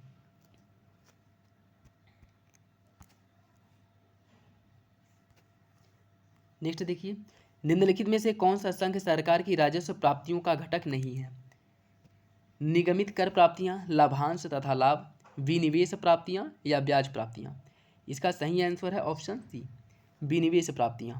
विनिवेश प्राप्तियां केंद्र सरकार के पूंजी राजस्व के अंतर्गत आती हैं और सार्वजनिक क्षेत्र की कंपनी अथवा उपक्रमों में सरकारी हिस्सेदारी को बेचने की प्रक्रिया विनिवेश कहलाती है, ठीक है। नेक्स्ट, बिटकॉइन के संबंध में निम्नलिखित में से कौन सा कथन सही है? यह एक विकेंद्रीकृत परोक्ष मुद्रा है, इसे जटिल कंप्यूटर सॉफ्टवेयर प्रणालियों द्वारा सृजित किया गया है। रिजर्व बैंक ऑफ इंडिया ने जनवरी 2016 में इसे एक वैध टेंडर के रूप में मान्यता दिया है। बताइए कौन सही है? केवल 1, 1 और 2, 2 और 3, 1, 2 और 3। इसका जो सही आंसर है वो हो जाएगा ऑप्शन बी, 1 और 2 सही है, लेकिन तीसरा गलत है, क्योंकि RBI द्वारा इसे मान्यता नहीं दिया गया है, वैध रूप से मान्यता नहीं। और अभी जो है अभी तो क्रिप्टो करेंसी पर को भारत में बैन नहीं किया गया है, लेकिन इस क्या है कि इस पर टैक्स लगा दिया गया है, 31% का टैक्स लगा है वर्तमान समय में क्रिप्टो करेंसी की खरीद बिक्री पर। नेक्स्ट देखिए, फुटबॉल के एक विख्यात खिलाड़ी के संबंध में निम्नलिखित कथनों पर विचार कीजिए। बचपन में उसे वृद्धि हार्मोन अल्पता रोग था, किंतु उसने अपने जीवन में 3 बार यूरोपियन गोल्ड शूज का पुरस्कार जीता। उस खिलाड़ी का नाम क्या है? इसका जो सही आंसर है वो हो जाएगा ऑप्शन बी, लियोनेल मेसी। निम्नलिखित में से कौन सा एक इंटर सर्विसेज प्रतिष्ठान नहीं है? अधिकारी प्रशिक्षण अकादमी, राष्ट्रीय रक्षा अकादमी, राष्ट्रीय रक्षा महाविद्यालय या सशस्त्र बल चिकित्सा महाविद्यालय। इसका सही आंसर हो जाएगा ऑप्शन सी, राष्ट्रीय रक्षा महाविद्यालय। यह एक इंटर सर्विसेज प्रतिष्ठान नहीं है, अन्य तीनों जो है वह इंटर सर्विसेज प्रतिष्ठान है। नेक्स्ट, निम्नलिखित में से कौन सा एक शांतिकालीन वीरता पुरस्कार है? शौर्य चक्र, वीर चक्र, युद्ध सेवा मेडल या परमवीर चक्र। इसका सही आंसर है ऑप्शन ए, शौर्य चक्र। शौर्य चक्र शांतिकालीन वीरता पुरस्कार है और यह पुरस्कार सैनिकों एवं असैनिकों को असाधारण वीरता या बलिदान के लिए दिया जाता है और यह पुरस्कार भारत सरकार द्वारा दिया जाता है, ठीक है। मतलब शौर्य चक्र जो है वह किसी को भी प्राप्त हो सकता है, चाहे वह सैन्य सेवा में हो या कोई भारत का आम नागरिक हो। नेक्स्ट देखिए, भारतीय नौसेना के दक्षिणी नौसैन्य कमांड का मुख्यालय निम्नलिखित में से कहाँ है? करवार, कोच्चिन, तिरुवनंतपुरम या चेन्नई? इसका जो सही आंसर है वो हो जाएगा ऑप्शन बी, इसका मुख्यालय कोची में है। नेक्स्ट देखिए, सूची फर्स्ट को सूची सेकेंड से मिलान करना है। रॉलेट एक्ट आया था आपका 1919 में। नमक मार्च कब हुआ था? नमक मार्च हुआ था 1930 में, जिसे सविनय अवज्ञा आंदोलन के नाम से भी जाना जाता है। चौरी चौरा घटना कब हुई थी? यह हुई थी 1922 में। और द्वितीय गोलमेज सम्मेलन हुआ था 1931 में। तो इसका जो सही है ऑप्शन हो जाएगा वो है ऑप्शन ए का 4, बी का 3, सी का 1 और डी का 2। नेक्स्ट देखिए, नमक मार्च के बारे में निम्नलिखित कथनों पर विचार कीजिए। यूरोपियन जनसंचार माध्यमों द्वारा जानबूझकर नमक मार्च को नज़रअंदाज किया गया था। अमेरिकी और यूरोपियन प्रेस द्वारा नमक मार्च का व्यापक विवरण दिया गया। नमक मार्च पहली राष्ट्रवादी गतिविधि थी जिसमें महिलाओं ने बड़ी संख्या में हिस्सा लिया। नमक मार्च ने ब्रिटेन पर यह प्रभाव छोड़ा कि भारतीयों को और अधिक अधिकार सौंपने की तुरंत आवश्यकता है। बताइए इसका सही ऑप्शन आंसर क्या होगा? 1, 2 और 4, 2, 3 और 4, 3 और 4 या फिर 2 और 3? इसका जो सही आंसर है वो हो जाएगा ऑप्शन सी, 3 और 4। नमक या दांडी मार्च जो महात्मा गांधी और उनके द्वारा चुने गए सत्याग्रहियों द्वारा 12 मार्च 1930 को प्रारंभ किया गया था और इस सत्याग्रह का विवरण अमेरिका तथा यूरोपीय पत्रिकाओं ने व्यापक स्तर पर दिया था। अमेरिकी पत्रकार उस समय कौन थे? वेब मिलर यहाँ पे भारत में, जिन्होंने इस घटना का आंखों देखा हाल प्रस्तुत किया था और यह पहली राष्ट्रवादी घटना थी जिसके अंतर्गत महिलाओं ने व्यापक स्तर पर भाग लिया था जिसमें, ठीक है, तो यह भी याद रखिएगा। नेक्स्ट देखिए, ब्रिटिश भारत में आर्य समाज के सामाजिक आधार के संबंध में निम्नलिखित में से कौन सा कथन सही है? यह मुख्यतः पंजाब और पश्चिमी उत्तर प्रदेश में अवस्थित था। इसमें मुख्यतः व्यापारी जातियां समाविष्ट थीं। यह ब्रह्म समाज की तुलना में बहुत अधिक सीमित था। बताइए इसका सही आंसर क्या है? 1 और 2, 2 और 3, केवल 1 या फिर 1, 2 और 3? इसका सही आंसर है ऑप्शन सी, केवल 1। आर्य समाज की स्थापना जो है 7 अप्रैल 1875 को स्वामी दयानंद सरस्वती के नेतृत्व में बम्बई में किया गया था। इसके मुख्य बल क्या दिया? जाति व्यवस्था को तोड़ने तथा सभी हिंदुओं में समानता का भाव जागृत करने पर विशेष बल दिया था और इसमें सभी जातियां शामिल थीं। इसका जो विस्तार है वह पंजाब, पश्चिमी उत्तर प्रदेश में था और ब्रह्म समाज की तुलना में यह बहुत अधिक सीमित नहीं था, ठीक है। नेक्स्ट, जॉर्ज वाशिंगटन को अमेरिकी सेना का कमांडर इन चीफ कब बनाया गया था? इसका सही आंसर है ऑप्शन सी, द्वितीय महाद्वीपीय कांग्रेस के दौरान जो 1775 में हुआ था। नेक्स्ट, ब्रिटिश भारत में 1937 के प्रांतीय विधानसभा के चुनाव में लगभग 10 से 12% जनसंख्या को ही मत देने का अधिकार था। अछूतों को मत देने का अधिकार नहीं था। 11 में से 5 प्रांतों में कांग्रेस स्पष्ट बहुमत से विजयी हुई। मुस्लिमों के लिए आरक्षित सीटों में से 80% से अधिक सीटों पर मुस्लिम लीग को विजय प्राप्त हुआ। बताइए इसका सही आंसर क्या होगा? 1, 3 और 4, 1 और 4, 1 और 3 या फिर 2, 3 और 4? इसका जो सही आंसर है वो हो जाएगा ऑप्शन डी, 2, 3 और 4। देखिए, देश के पहली बार जो प्रांतीय विधानसभा का चुनाव हुआ था 1937 में, इसमें कुल 11 प्रांतों के लिए चुनाव हुआ था, जिसमें से 5 प्रांतों में कांग्रेस को स्पष्ट बहुमत मिला था। जिसमें कौन कौन सा क्षेत्र शामिल था? संयुक्त प्रांत, मध्य प्रांत, मद्रास, उड़ीसा और बिहार। मुस्लिमों के लिए आरक्षित सीटों में से उनके जो उम्मीदवार थे वह अधिक सफलता उन्हें मिली थी, जिन्हें लगभग 10 से 14% जनसंख्या को मत देने का अधिकार था और इस चुनाव में अछूतों को भी मत देने का अधिकार दिया गया था, ठीक है, तो याद रखिएगा। नेक्स्ट देखिए, the comparison between women and man, the comparison between women and man पुस्तक के लेखक कौन है? इसका जो सही आंसर हो जाएगा option C, Tarabai Shinde. Alexander Kerensky कौन थे? यह अक्टूबर क्रांति से पहले रूस की अंतिम सरकार के प्रधान थे।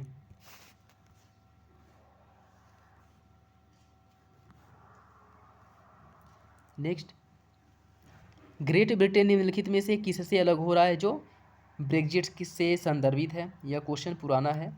जो ब्रिटेन यूरोपीय यूनियन से एग्जिट हुआ था। नेक्स्ट देखिए, यह तथ्य कि ग्रह सूर्य के चारों ओर वृत्तों में नहीं बल्कि दीर्घ वृत्तों में घूमते हैं, सबसे पहले किसने प्रदर्शित किया था? इसका जो सही आंसर है वो हो जाएगा ऑप्शन सी, जोहान्स केपलर ने। 12वीं पंचवर्षीय योजना का केंद्र बिंदु समावेशी विकास था। समावेशिता की चुनौतियों के रूप में निम्नलिखित में से किसे माना गया है? गरीबी, समूह असमानता, क्षेत्रीय असंतुलन और बेरोजगारी। बताइए इसका सही आंसर क्या है? 1 3 4, 1 2 3 और 4, 1 2 4 या फिर 2 3। इसका जो सही आंसर है वो हो जाएगा ऑप्शन ए, 1 3 4। इसमें जो समूह असमानता है इसको समाहित नहीं किया गया, जबकि गरीबी, क्षेत्रीय असंतुलन और बेरोजगारी को इसमें शामिल किया गया है।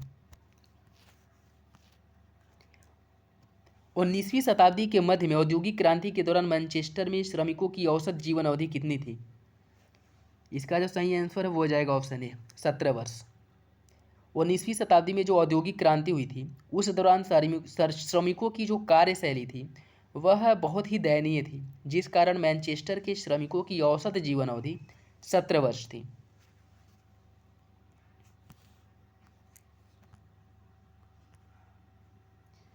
साक्षर भारत योजना के संबंध में निम्न में से कौन सा कथन सही है? यह एक केंद्र प्रायोजित योजना है जिसे 11वीं पंचवर्षीय योजना के दौरान शुरू किया गया था। यह योजना विशेष रूप से महिलाओं और असामान्यता वंचित या सामान्यता वंचित समूहों पर लागू होता है। यह योजना 10 वर्ष से अधिक आयु के व्यक्तियों पर लागू होता है। यह योजना पंचायती राज संस्थाओं और स्थानीय स्वायत्त शासन पर आश्रित है। कौन सा ऑप्शन जो है सही है? 1 2 3, 2 3 4, 1 2 और 4 या फिर 1 3 और 4। इसका जो सही आंसर है वो हो जाएगा ऑप्शन सी, 1 2 और 4 सही है। क्योंकि यह जो है जो लाया गया था साक्षर भारत योजना की शुरुआत 11वीं पंचवर्षीय योजना में हुई थी, जिसके तहत उन महिलाओं एवं सामान्यतः उन वंचित समूहों को शिक्षित करने का प्रयास किया गया जो शिक्षा जैसी मूलभूत सुविधाओं से वंचित थे। और इस योजना के संचालन की जिम्मेदारी पंचायती राज संस्थाओं और स्थानीय स्वशासन को दिया गया। साक्षर भारत योजना का जो मूल उद्देश्य था वह अच्छी एवं स्तरीय वयस्क शिक्षा एवं साक्षरता के जरिए पूर्णतः साक्षर समाज का निर्माण करना था। और इस योजना को 12वीं पंचवर्षीय योजना में शामिल कर लिया गया था।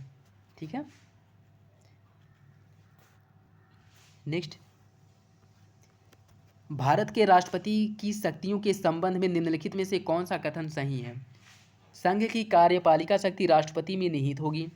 राष्ट्रपति द्वारा अपने अधीनस्थ अधिकारियों के माध्यम से ही कार्यपालिका शक्ति का प्रयोग किया जाएगा। संघ की रक्षा सेनाओं का सर्वोच्च समादेश राष्ट्रपति में निहित होगा। नीचे दिए गए कूट के प्रयोग से सही उत्तर चुनिए। 1 2 और 3, 1 और 3, 1 और 3, केवल 3। कौन सा ऑप्शन सही है? इसका जो सही आंसर है वो हो जाएगा ऑप्शन सी, 1 और 3। दूसरा गलत है। देखिए, भारतीय संविधान के अनुच्छेद 53 में यह कहा गया है कि संघ की कार्यपालिका शक्ति राष्ट्रपति में निहित होगी और राष्ट्रपति संघ की रक्षा सेनाओं का प्रमुख होता है, इसलिए सेनाओं का सर्वोच्च समादेश राष्ट्रपति में निहित होता है। और राष्ट्रपति कार्यपालिका शक्ति का प्रयोग स्वयं या अपने अधीनस्थों के माध्यम से करेगा। और इसमें क्या दिया है कि राष्ट्रपति द्वारा अपने अधीनस्थ अधिकारियों के माध्यम से ही कार्यपालिका शक्ति का प्रयोग किया जाएगा, जबकि राष्ट्रपति स्वयं या अपने अधीनस्थों के माध्यम से इसका अपनी शक्तियों का प्रयोग कर सकता है। ठीक है, किसका? कार्यपालिका शक्ति का। नेक्स्ट देखिए, भारत में शिक्षा के अधिकार के बारे में निम्नलिखित में से कौन सा कथन सही है? 6 से 14 वर्ष की आयु के सभी बच्चों के लिए मुफ्त और अनिवार्य शिक्षा का प्रावधान होना चाहिए। शिक्षा का अधिकार अधिनियम 2009 के प्रावधान की अनिवार्यता है कि विद्यालयों में योग्य शिक्षक और बुनियादी अवसंरचना आवश्यक होना चाहिए। आर्थिक, सामाजिक और सांस्कृतिक पृष्ठभूमि के आधार पर बिना किसी भेदभाव के गुणवत्ता युक्त शिक्षा प्रदान की जानी चाहिए। नीचे दिए गए कूट का प्रयोग करके सही उत्तर का चयन करिए। 1, 2 और 3, 1 और 2, 1 और 3 या केवल 3, कौन सा ऑप्शन सही है? इसका जो सही आंसर है वो हो जाएगा ऑप्शन ए, तीनों सही है।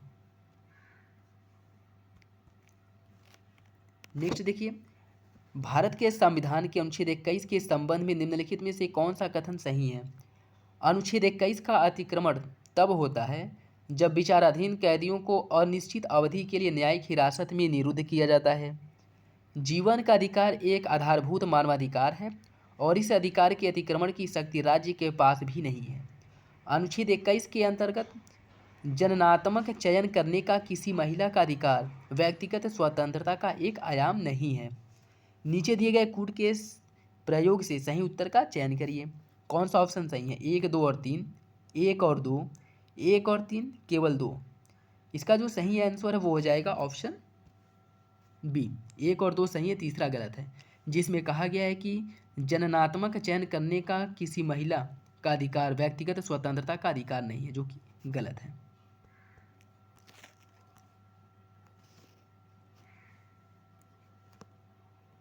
नेक्स्ट देखिए, भारत के संविधान के अनुसार धार्मिक कार्यों के प्रबंध की स्वतंत्रता के संबंध में निम्नलिखित में से कौन सा कथन सही नहीं है? कुछ लघु संप्रदायों को छोड़कर प्रत्येक धार्मिक संप्रदाय को अपने धर्म विषयक कार्यों का प्रबंधन करने का अधिकार होगा। प्रत्येक धर्म या उसके किसी भाग विशेष को चल और अचल संपत्ति के स्वामित्व और अर्जन का अधिकार होगा। प्रत्येक धार्मिक समुदाय को धार्मिक एवं धर्मार्थ प्रयोजन के लिए संस्थाओं की स्थापना और उनके रखरखाव का अधिकार होगा। प्रत्येक समुदाय को अपने धर्म विषयक कार्यों के प्रबंधन का अधिकार होगा। बताइए कौन सही सुमेलित नहीं है, कौन सा ऑप्शन गलत है? इसका जो सही आंसर है वो हो जाएगा ऑप्शन ए, जिसमें कहा गया है कि कुछ लघु संप्रदायों को छोड़कर प्रत्येक धार्मिक संप्रदाय को अपने धर्म विषयक कार्यों के प्रबंधन का अधिकार होगा। चाहे कोई लघु संप्रदाय हो या कोई बड़ा संप्रदाय हो, सभी संप्रदायों को अपने धार्मिक संप्रदाय को मानने, उनके प्रबंधन का अधिकार होगा। ठीक है, जो जिसका अपना जैसे अनुच्छेद 26 में कहा गया है कि धार्मिक कार्यों के प्रबंधन की स्वतंत्रता के संबंध में महत्वपूर्ण अधिकारों का वर्णन किया गया है, जिसके तहत प्रत्येक धार्मिक संप्रदाय को, चाहे वह लघु हो या बृहद हो, वह अपने धर्म विषयक कार्यों का प्रबंधन करने के लिए उन्हें अधिकार प्रदान किया गया है। बाकी तीनों ऑप्शन जो है वो सही है। नेक्स्ट, अनुच्छेद 22 के अंतर्गत व्यक्तियों की गिरफ्तारी और निरोध के संरक्षण के संबंध में निम्नलिखित में से कौन सा कथन सही नहीं है? गिरफ्तार किए गए व्यक्ति को गिरफ्तारी के कारणों से अवगत कराए बिना अभिरक्षा में निरुद्ध नहीं रखा जाएगा। किसी व्यक्ति को अपनी रुचि के विधि सलाहकार से परामर्श करने और बचाव करने के अधिकार से वंचित नहीं किया जाएगा। गिरफ्तार किए गए तथा अभिरक्षा में निरुद्ध रखे गए प्रत्येक व्यक्ति को उसकी गिरफ्तारी से 1 सप्ताह की अवधि में निकटतम मजिस्ट्रेट के समक्ष प्रस्तुत किया जाएगा। न्यायिक आदेश के अनुसरण में कारागार में रखे गए किसी व्यक्ति को गिरफ्तारी के संरक्षण का अधिकार प्राप्त नहीं होगा। बताइए कौन सही सुमेलित नहीं है? इसका जो सही आंसर है वो हो जाएगा ऑप्शन सी, जिसमें कहा गया है कि उसे जो निकटतम मजिस्ट्रेट के सम्मुख 1 सप्ताह की अवधि में पेश किया जाएगा या प्रस्तुत किया जाएगा। यह गलत है, क्योंकि यह 1 सप्ताह नहीं है, यह कितना है? 24 घंटा। ठीक है, 24 घंटे के अंदर, गिरफ्तारी के बाद 24 घंटे के अंदर निकटतम मजिस्ट्रेट के सम्मुख से प्रस्तुत करना होता है। अन्य तीनों विकल्प जो है वो सही है। निम्नलिखित में से कौन सा बौद्धिक संपदा अधिकार बिना किसी पंजीकरण के संरक्षित है? प्रतिलिप्याधिकार या कॉपीराइट, पेटेंट, औद्योगिक डिजाइन या व्यापार चिन्ह ट्रेडमार्क। इसका जो सही आंसर है वो हो जाएगा ऑप्शन ए, प्रतिलिप्याधिकार या कॉपीराइट।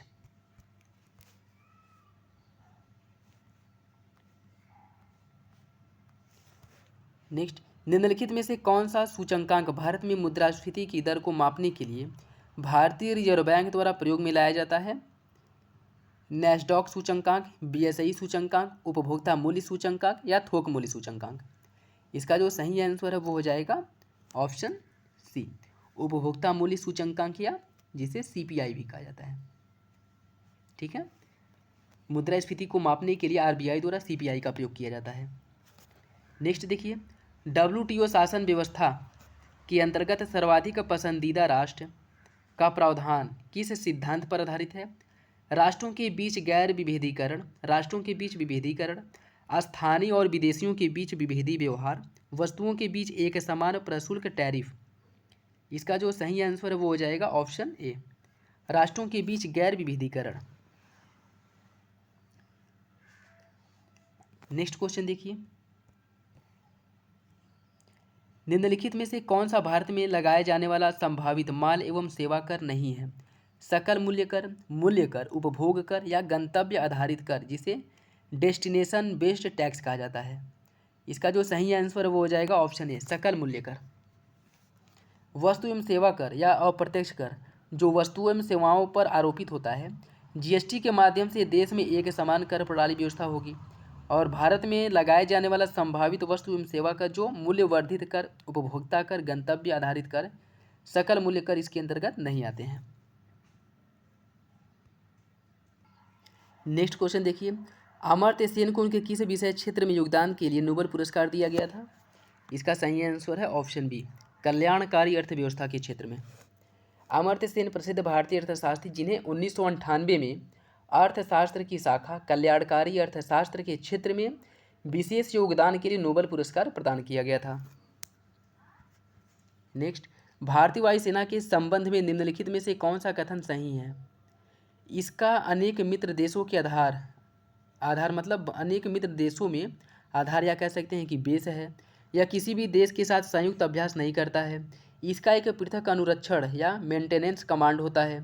भारतीय वायुसेना के किसी भी अधिकारी को अब तक मार्शल का ओहदा नहीं दिया गया है। इसमें जो कह रहा है कौन सा कथन सही है, इसमें सही आंसर हो जाएगा ऑप्शन सी।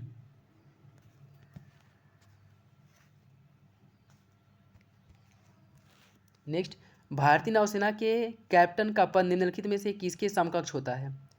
इसका जो सही आंसर वो हो जाएगा ऑप्शन बी, भारतीय वायुसेना के ग्रुप कैप्टन के समकक्ष होता है। निम्नलिखित में से किस शहर में ग्रीष्मकालीन ओलंपिक 2020 होने जा रहा है? ये पुराना क्वेश्चन है। ये ग्रीष्मकालीन जो ओलंपिक है 2020 का, यह टोक्यो जापान में हुआ था। इनमें से म्यांमार संघ के गणतंत्र का राष्ट्रपति कौन है? अभी तो वर्तमान समय में सैन्य शासन लागू है, लेकिन इसके पहले जो थी वो आंग सान सू की थी। ठीक, नेक्स्ट देखिए, कथन फर्स्ट और कथन सेकंड दिया गया है आपको, जो है ये देखना बताना है कि कौन सा जो है सही सुमेलित है। जैसे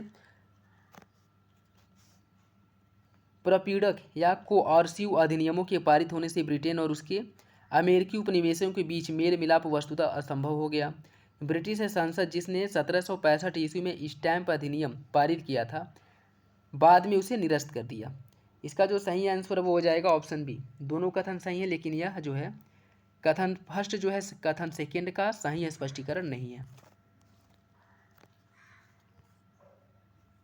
दूसरा देखिए, अनुसूचित जातियों के लिए 151 आरक्षित स्थानों हेतु पूना समझौता में यह प्रावधान था कि निर्वाचन एक संयुक्त न कि पृथक निर्वाचन मंडल द्वारा किया जाएगा। मतलब निर्वाचन जो है संयुक्त रूप से किया जाएगा, न कि पृथक निर्वाचक मंडल द्वारा।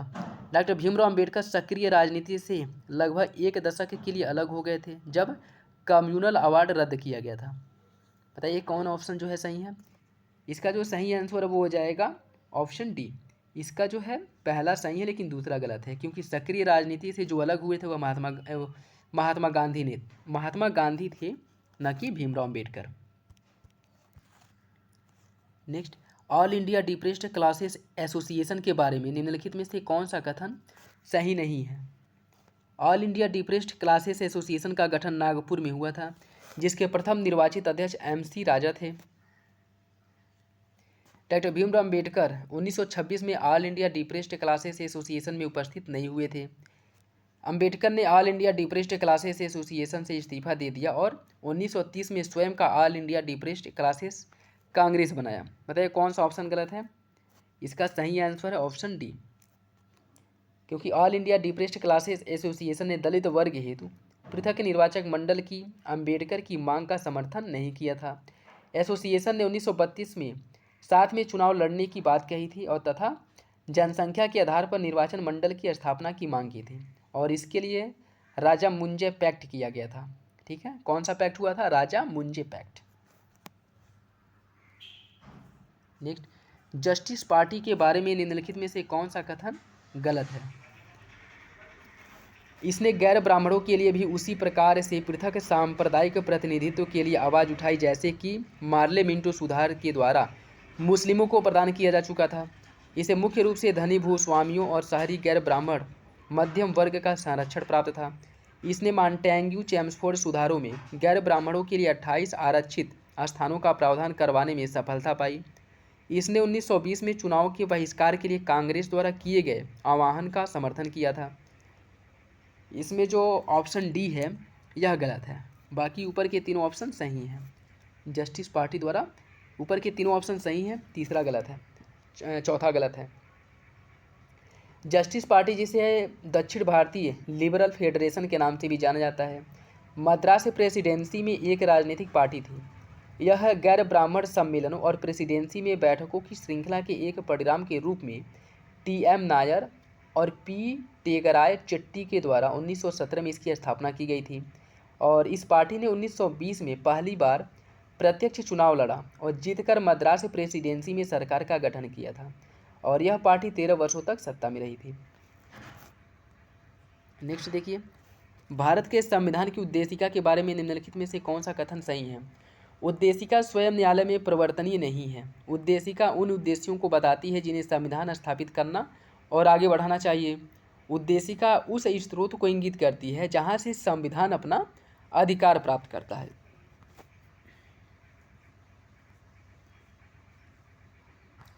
दिए गए कूट के प्रयोग करके सही उत्तर का चयन करिए। कौन सा ऑप्शन सही है? 1, 2 और 3, 1 और 2, 1 और 3, केवल 2।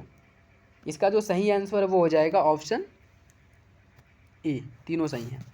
भू राजस्व में रैतवाड़ी प्रयोग का प्रारंभ किसके द्वारा किया गया था? इसका सही आंसर है ऑप्शन बी, अलेक्जेंडर रीड द्वारा।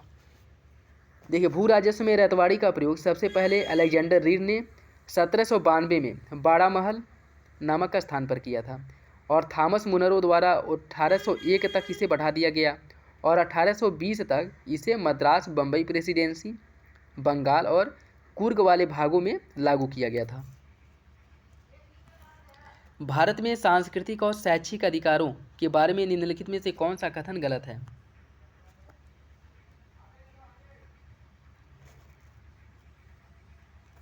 नागरिकों के हर वर्ग को अपनी भाषा, लिपि अथवा संस्कृति को बनाए रखने का अधिकार होगा। राज्य द्वारा पोषित या राज्य निधि से सहायता प्राप्त करने वाले किसी शैक्षिक संस्थान में किसी भी नागरिक को धर्म, जाति या भाषा के आधार पर प्रवेश लेने से वंचित नहीं किया जाएगा। शैक्षिक संस्थानों को सहायता प्रदान करने में राज्य किसी शैक्षिक संस्था के प्रति इस आधार पर कि यह किसी बहुसंख्यक समुदाय के प्रबंधन के अधीन है भेदभाव नहीं करेगी। धर्म या भाषा किसी भी आधार पर सभी अल्पसंख्यकों को अपने रुचि के शैक्षिक संस्थानों की स्थापना करने और उनके संचालन करने का अधिकार होगा। बताइए कौन सा ऑप्शन गलत है? इसका जो सही आंसर वो हो जाएगा ऑप्शन सी,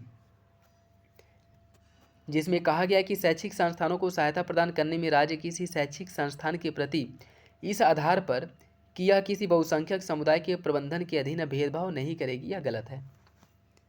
अनुच्छेद 30 के तहत अल्पसंख्यकों को धार्मिक या भाषाई अधिकार प्रदान किए गए हैं, जिसके अंतर्गत ये है कि सभी अल्पसंख्यक वर्गों को अपनी रुचि के शिक्षा संस्थान स्थापित करने, प्रशासन करने का अधिकार होगा।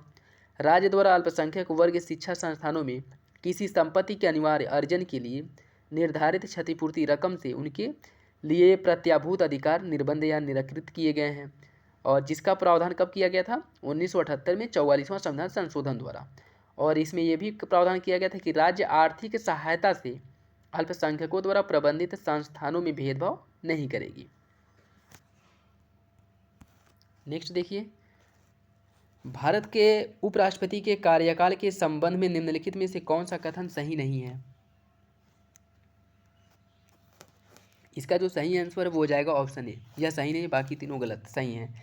जैसे इसमें क्या कहा गया है कि संसद के दोनों सदनों के निर्वाचित सदस्यों से मिलकर बनने वाले एक निर्वाचक मंडल द्वारा उपराष्ट्रपति का निर्वाचन किया जाएगा, गलत है। जबकि अन्य तीनों विकल्प जिसमें कहा गया है कि उपराष्ट्रपति का निर्वाचन अनुपातिक प्रतिनिधित्व पद्धति के अनुसार किया जाएगा, एकल संक्रमणीय मत द्वारा, सही है ये भी। और कहा गया क्या, उपराष्ट्रपति संसद के किसी भी सदन का या किसी राज्य के विधानमंडल के सदन का सदस्य नहीं रह सकता या नहीं होगा। भारत का उपराष्ट्रपति राज्यसभा का पदेन सभापति होगा और लाभ का कोई पद धारण नहीं करेगा। बी, सी और डी सही है, जबकि ए गलत है। गलत क्यों है?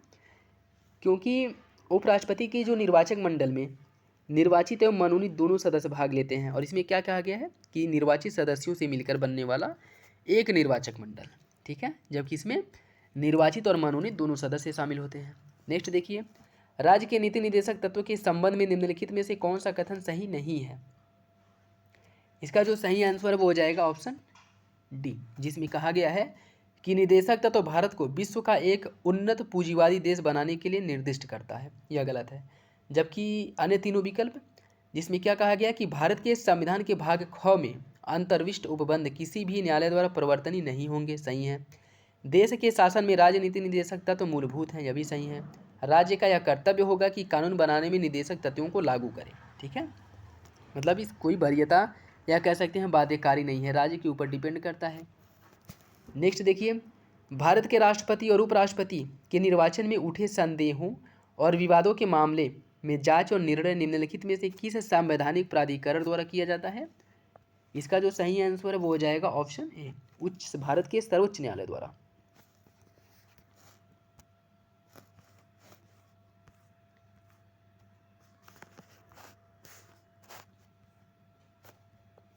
नेक्स्ट देखिए, निम्नलिखित में से कौन सा एक गृह मंत्रालय के अधीन केंद्रीय अर्धसैनिक बल नहीं है? केंद्रीय औद्योगिक सुरक्षा बल, केंद्रीय रिजर्व पुलिस बल, लद्दाख स्काउट्स या सीमा सुरक्षा बल। कौन गृह मंत्रालय के अंतर्गत नहीं आता है? इसका जो सही आंसर है वो हो जाएगा ऑप्शन सी, लद्दाख स्काउट्स जो है यह गृह मंत्रालय के अंतर्गत नहीं आता है, जबकि केंद्रीय औद्योगिक सुरक्षा बल, केंद्रीय रिजर्व पुलिस बल और सीमा सुरक्षा बल गृह मंत्रालय के अंतर्गत आता है। लद्दाख स्काउट की स्थापना की बात करें तो भारत चीन युद्ध 1962 के पश्चात 1963 में हुआ था, और यह भारतीय सेना की एक शाखा है जो रक्षा मंत्रालय के अंतर्गत आती है, न कि गृह मंत्रालय के अंतर्गत। नेक्स्ट देखिए, 19वीं तथा 20वीं शताब्दी में विश्व के विनिर्माण उत्पादन मैन्युफैक्चरिंग आउटपुट के भारत में अंश निरंतर ह्रास हुआ। भारत में औपनिवेशिक शासन के दौरान उत्पादन में कोई अत्यधिक ह्रास नहीं हुआ। बताइए कौन सही है इसका? इसका जो सही आंसर है वो हो जाएगा ऑप्शन डी, पहला कथन असत्य है, दूसरा गलत है।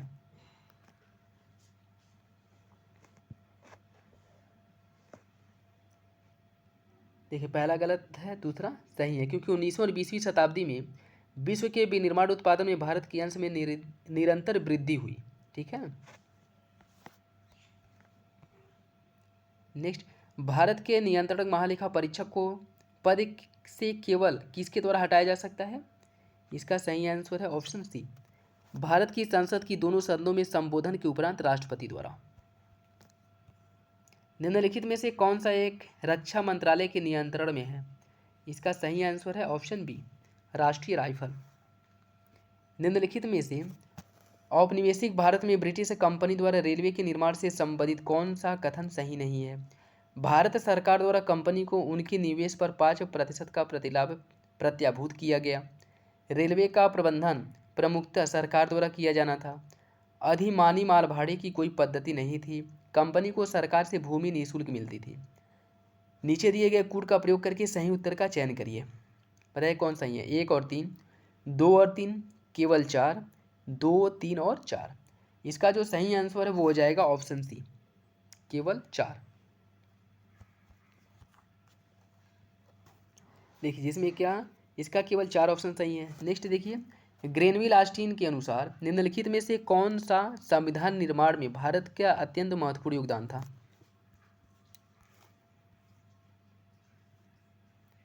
बहुसंख्यक शासन तथा अल्पसंख्यकों के अधिकार, सर्वसम्मति तथा समायोजन, सामाजिक क्रांति तथा राजनीतिक स्वतंत्रता, असममित परिसंघीय संरचना।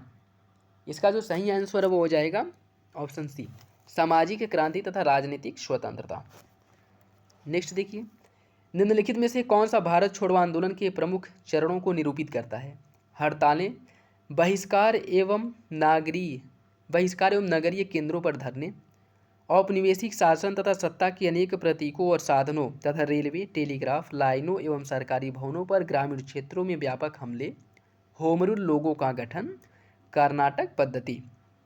नीचे दिए गए कूट का प्रयोग करके सही उत्तर का चयन करिए। 1 और 2, 2, 3 और 4, 1, 2 और 4, 1 और 4। कौन सा ऑप्शन सही है? इसका जो सही आंसर वो हो जाएगा ऑप्शन ए, 1, 2 और सही है, जबकि 3, 4 गलत है।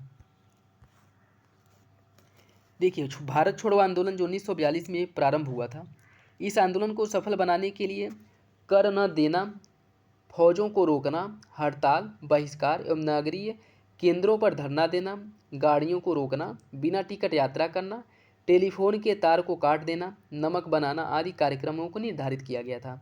और होम रूल लीग का जो गठन है वो बाल गंगाधर तिलक द्वारा 20 अप्रैल 1916 को और एनी बेसेंट द्वारा मद्रास में सितंबर 1916 में किया गया था। और यह भारत छोड़ो आंदोलन से संबंधित नहीं है। ठीक है, जो होम रूल की बात की गई है ऑप्शन 3 में यह गलत है। नेक्स्ट देखिए, भारत के संविधान के अनुच्छेद 371 जी में दिए गए विशिष्ट उपबंध किस राज्य से संबंधित है? इसका जो सही आंसर है वो हो जाएगा ऑप्शन सी, मिजोरम। मिजोरम के बारे में अनुच्छेद 371 जी में मिजोरम के बारे में विशेष प्रावधान किया गया है। नेक्स्ट, निम्नलिखित में से किसने 2014 में अपने पद से त्यागपत्र दिया है? इसका सही आंसर है ऑप्शन बी, नौसेना प्रमुख। निम्नलिखित में से कौन से RIN विद्रोह का भाग नहीं है? इंडियन नेशनल आर्मी, HMIS तलवार, नेवल रेटिंग द्वारा भूख हड़ताल, लॉर्ड इरविन। नीचे दिए गए कूट से इसका सही उत्तर का चयन करिए। 1 और 2, 2 और 3, 1 और 4 या केवल 4। इसका सही आंसर हो जाएगा ऑप्शन बी, 2 और 3। देखिए, खराब भोजन एवं नस्ली भेदभाव के विरोध में नौसैनिक विद्रोह 1986 में हुआ था, 1946 में हुआ था, जिसमें बम्बई के नौसैनिक प्रशिक्षण पोत HMSI तलवार पर तैनात गैर कमीशन अधिकारियों ने विरोध किया था। और इंडियन नेशनल आर्मी और लॉर्ड इरविन RIN विद्रोह से संबंधित नहीं थे। नेक्स्ट, न्यायालय में समावेदन करने में सुने जाने का अधिकार नियम या लोकल स्टैंडाई रूल को किस वाद के द्वारा उदार बनाया गया था या लाया गया था या इम्प्लीमेंट किया गया था? इसका जो सही आंसर है वो हो जाएगा ऑप्शन बी, मिनर्वा मिल्स बनाम भारत संघ मामले में। नेक्स्ट, रक्षा अधिग्रहण परिषद की अध्यक्षता कौन करता है? इसका सही आंसर है ऑप्शन ए, रक्षा मंत्री द्वारा इसकी अध्यक्षता की जाती है। बाल गंगाधर तिलक किससे संबंधित है? पुनः सार्वजनिक सभा, सहमति आयोग की विधेयक,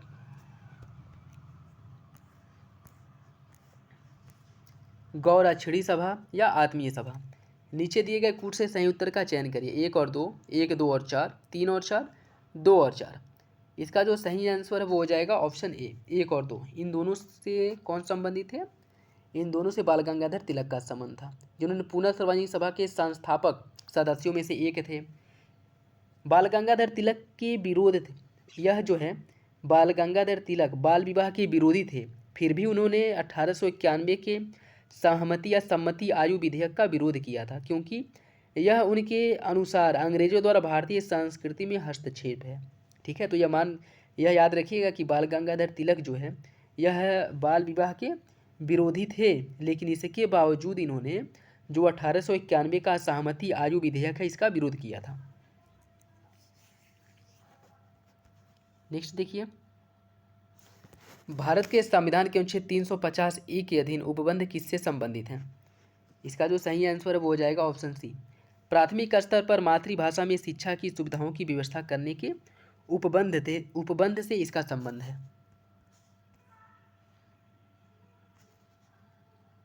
भारतीय सेना में कौन सा रैंक भारतीय नौसेना के कमांडर के समतुल्य है? इसका सही आंसर है option A, brigadier. Cabinet mission के प्रस्ताव में कौन सा शामिल नहीं है या कौन सम्मिलित नहीं है? भारत संघ के लिए त्रिस्तरीय संरचना जिसमें प्रांत तथा भारतीय रजवाड़ों दोनों शामिल हैं, संविधान सभा का गठन, 6 मुस्लिम बाहुल राज्यों में संपूर्ण प्रभुत्व संपन्न पाकिस्तान का सृजन। नीचे दिए गए कूट से सही उत्तर का चयन करिए। 1 और 3, केवल 3, केवल 2 या 1 और 2। कौन सा ऑप्शन सही है? इसका जो सही आंसर वो हो जाएगा ऑप्शन बी। तीसरा ऑप्शन जो है यह गलत है, जबकि पहला और दूसरा सही है। क्योंकि देखिए, कैबिनेट मिशन जो 1946 में भारत आया था, इसके प्रस्ताव में पहला और दूसरा कथन तो सही है, तीसरा शामिल नहीं है। नेक्स्ट, भारत में शिक्षा का अधिकार अधिनियम द्वारा निम्नलिखित में से किसका उपबंध किया गया था? बच्चों का आसपास के विद्यालय में प्राथमिक शिक्षा पूरी होने तक निःशुल्क तथा अनिवार्य शिक्षा का अधिकार, शिक्षकों के 10 वार्षिक जनगणना, राज्य विधानमंडलों जैसे स्थानीय प्राधिकरण और संसद के निर्वाचनों तथा आपदा राहत के अतिरिक्त गैर शैक्षणिक कार्यों के लिए परिनियोजन पर प्रतिबंध, अल्पसंख्यकों का शिक्षा संस्थाओं की स्थापना तथा प्रशासन का अधिकार, किसी भी नागरिक को राज्य द्वारा पोषित अथवा राज्य निधियों से सहायता प्राप्त किसी भी शैक्षणिक संस्था में केवल धर्म, प्रजाति, जाति, भाषा अथवा इनमें से किसी भी एक के आधार पर प्रवेश से वंचित नहीं किया जाएगा। नीचे दिए गए कूट का प्रयोग करके सही उत्तर का चयन करिए। बताइए कौन सही है? 1, 2 और 4, 1 और 3, 2 और 4 या फिर 1 और 2। इसका जो सही आंसर है वो हो जाएगा ऑप्शन ए, 1, 2 और 4 सही है, जबकि तीसरा गलत है, जिसमें कहा गया है कि अल्पसंख्यकों का शिक्षा संस्थाओं की स्थापना तथा प्रशासन का अधिकार।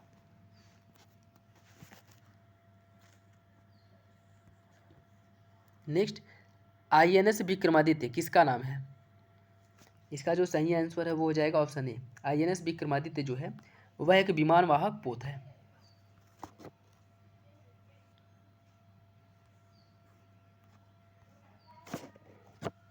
नेक्स्ट, निम्नलिखित में से भारत की स्वतंत्रता तथा विभाजन से संबंधित कौन सा कथन सही नहीं है?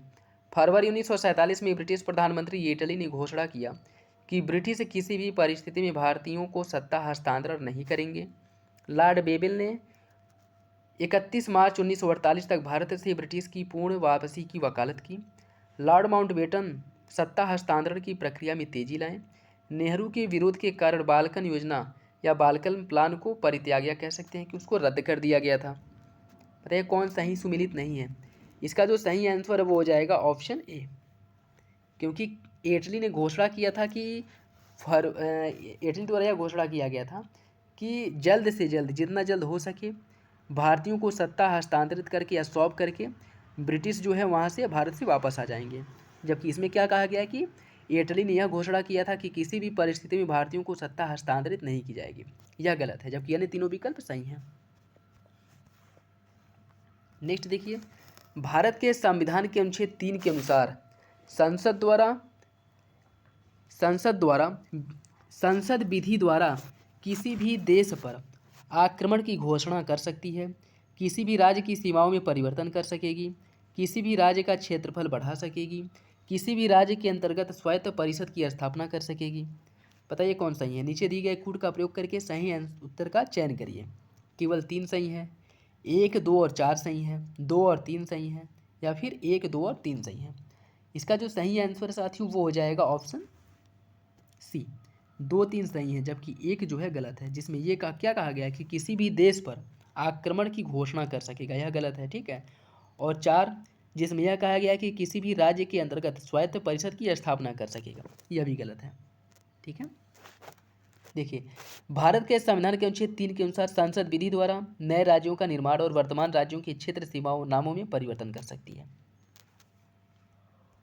जिसका प्रावधान भारतीय संविधान के अनुच्छेद 3 में किया गया है। नेक्स्ट, निम्नलिखित में से कौन सा एक अंडमान तथा निकोबार द्वीप कमान का सर्वोत्तम वर्णन करता है? इसका जो सही आंसर वो हो जाएगा ऑप्शन बी। थल सेना, नौसेना, वायुसेना तथा तटरक्षक बल की एकीकृत कमान। नेक्स्ट, सूची फर्स्ट को सूची सेकेंड से मिलान करना है। यहाँ दिया है कृषक आंदोलन और या इसके नेता, जिसको मिलान करना है। इसका जो सही आंसर है वो हो जाएगा बकास्त भूमि आंदोलन जो है, इसके नेता थे कार्यानंद शर्मा, और एका आंदोलन के नेता कौन थे? मदारी पाशी। मोपला विद्रोह, इसके नेता थे मोहम्मद हाजी, जो केरल में हुआ था। अवध किसान सभा आंदोलन के नेता कौन थे? बाबा रामचंद्र। इसका सही आंसर हो जाएगा ऑप्शन ए का 4, बी का 3, सी का 2 और डी का 1। नेक्स्ट, निम्नलिखित में से किन समितियों ने निर्वाचन सुधारों पर रिपोर्ट प्रस्तुत की थी? इसका सही आंसर है ऑप्शन सी 1, 2, 3, जिसमें कौन कौन है? दिनेश गोस्वामी समिति, ताराकुंडे समिति और इंद्रजीत गुप्ता समिति। जबकि बलवंत राय मेहता समिति का संबंध पंचायती सुधार से है, न कि निर्वाचन सुधार से। और इन तीनों का संबंध निर्वाचन सुधार से, याद रखिएगा, इंपॉर्टेंट है, पूछ सकते हैं। ठीक है, कौन कौन? दिनेश गोस्वामी समिति, ताराकुंडे समिति और इंद्रजीत गुप्ता समिति। जिसमें से अगर यह पूछ ले इन समितियों का गठन कब किया गया था, तो दिनेश गोस्वामी समिति का गठन जो है वह 1990 में किया गया था। ठीक है, 1990 में। ताराकुंडे समिति का जो गठन हुआ 1974 में किया गया था। और इंद्रजीत गुप्ता समिति का जो गठन है वह किया गया था 1992 में। ठीक है, यह क्या है? 1990 में, 1990 दिनेश गोस्वामी समिति, 1974 ताराकुंडे समिति और 1992 इंद्रजीत गुप्ता समिति। ठीक है, याद रखिएगा। नेक्स्ट, ब्रह्मोस किसका नाम है? यह तो आप लोगों को वैसे ही पता होगा। ये क्या है? एक छोटी दूरी का पराध्वनिक क्रूज प्रक्षेपास्त्र। ऑप्शन ए सही हो जाएगा। ब्रह्मोस छोटी दूरी का सुपरसोनिक क्रूज मिसाइल है जो भारत और रूस की संयुक्त उपक्रम से बनाया गया है। जिस समय क्या करंट ये बात की जा रही है ये इस क्वेश्चन की, उस समय ब्रह्मोस की जो मारक क्षमता है या फिर से दूरी है वह 290 किलोमीटर थी। ठीक है, जिसे अभी वर्तमान समय में बढ़ा दिया गया है। ठीक, तो इसका सही आंसर हो जाएगा ऑप्शन ए। नेक्स्ट देखिए, सूची फर्स्ट को सूची सेकेंड से मिलान करना है, इस जिसमें कुछ आंदोलन दिए हैं और जनाधार या इसके अनुसरण दिए गए हैं। इसका जो सही आंसर है वो हो जाएगा, जैसे बारदोली सत्याग्रह, यह हुआ था क्या? बारदोली सत्याग्रह जो है, यह बारदोली, इसका जनाधार मुंडा। और तिभागा आंदोलन जो है यह कुड़बी कृषक, सत्यशोधक समाज बरगदार और उलगुलान कालीपरज। यह मतलब ये है कि आंदोलन जो है किनके विरुद्ध लाया गया था या इसके अनुसरणकर्ता कौन थे। तो याद रखिएगा, बारदोली सत्याग्रह मुंडा, तिभागा, कुड़बी कृषक और सत्यशोधक समाज बरगदार और उलगुलान कालीपराज। नेक्स्ट देखिए, मतलब इसका जो सही आंसर हो जाएगा ऑप्शन सी। नेक्स्ट, भारत के संविधान के अनुच्छेद 355 के अधीन संघ का यह दायित्व है कि, क्या दायित्व है? संघ का यह दायित्व है कि बाह्य आक्रमण और आंतरिक अशांति से राज्य की सुरक्षा करे। ठीक है, इसका प्रावधान किया गया है किसमें? अनुच्छेद 355 में। नेक्स्ट, निम्नलिखित में से कौन सी एक भारत में होम रूल आंदोलन की विशेषता नहीं है? बहिष्कार तथा धरना, एक अखिल भारतीय होम रूल संगठन के स्थान पर 2 पृथक होम रूल लीग, चर्चा समूहों तथा वाचनालयों की स्थापना, पुस्तकालयों या पैम्फलेट्स का विक्रय तथा वितरण। बताइए इसमें इस आंदोलन की कौन सी विशेषता नहीं है? इसका जो सही आंसर वो हो जाएगा ऑप्शन ए। इसमें बहिष्कार तथा धरना का प्रावधान नहीं किया गया था, जबकि ये तीनों विकल्प सही हैं। द्वितीय प्रशासनिक सुधार आयोग ने किन विषयों पर रिपोर्ट तैयार की थी? शासन में आचार संहिता, स्थानीय शासन, आतंकवाद का सामना करना, भ्रष्टाचार का उन्मूलन। नीचे दिए गए कूट का प्रयोग करके सही उत्तर का चयन करिए। 1, 3 और 4, 2, 3 और 4, 1 और 2 या फिर 1, 2 और 3। इसका जो सही आंसर है वो हो जाएगा ऑप्शन सी, 1 और 2। शासन में आचार नीति और स्थानीय शासन की बात की गई थी, जबकि ये दोनों की बात इसमें नहीं की गई थी। किसमें? द्वितीय प्रशासनिक सुधार आयोग में। नेक्स्ट, निम्नलिखित में से कौन सा कथन सही है? भारत विश्व में रक्षा उपकरणों का सबसे बड़ा आयातक देश है। ये जिस समय की बात की जा रही है उस समय भारत था, लेकिन अभी वर्तमान में नहीं है। 2014 में संयुक्त राज्य अमेरिका भारत को रक्षा उपकरणों का निर्यात करने वाला दूसरा सबसे बड़ा देश है।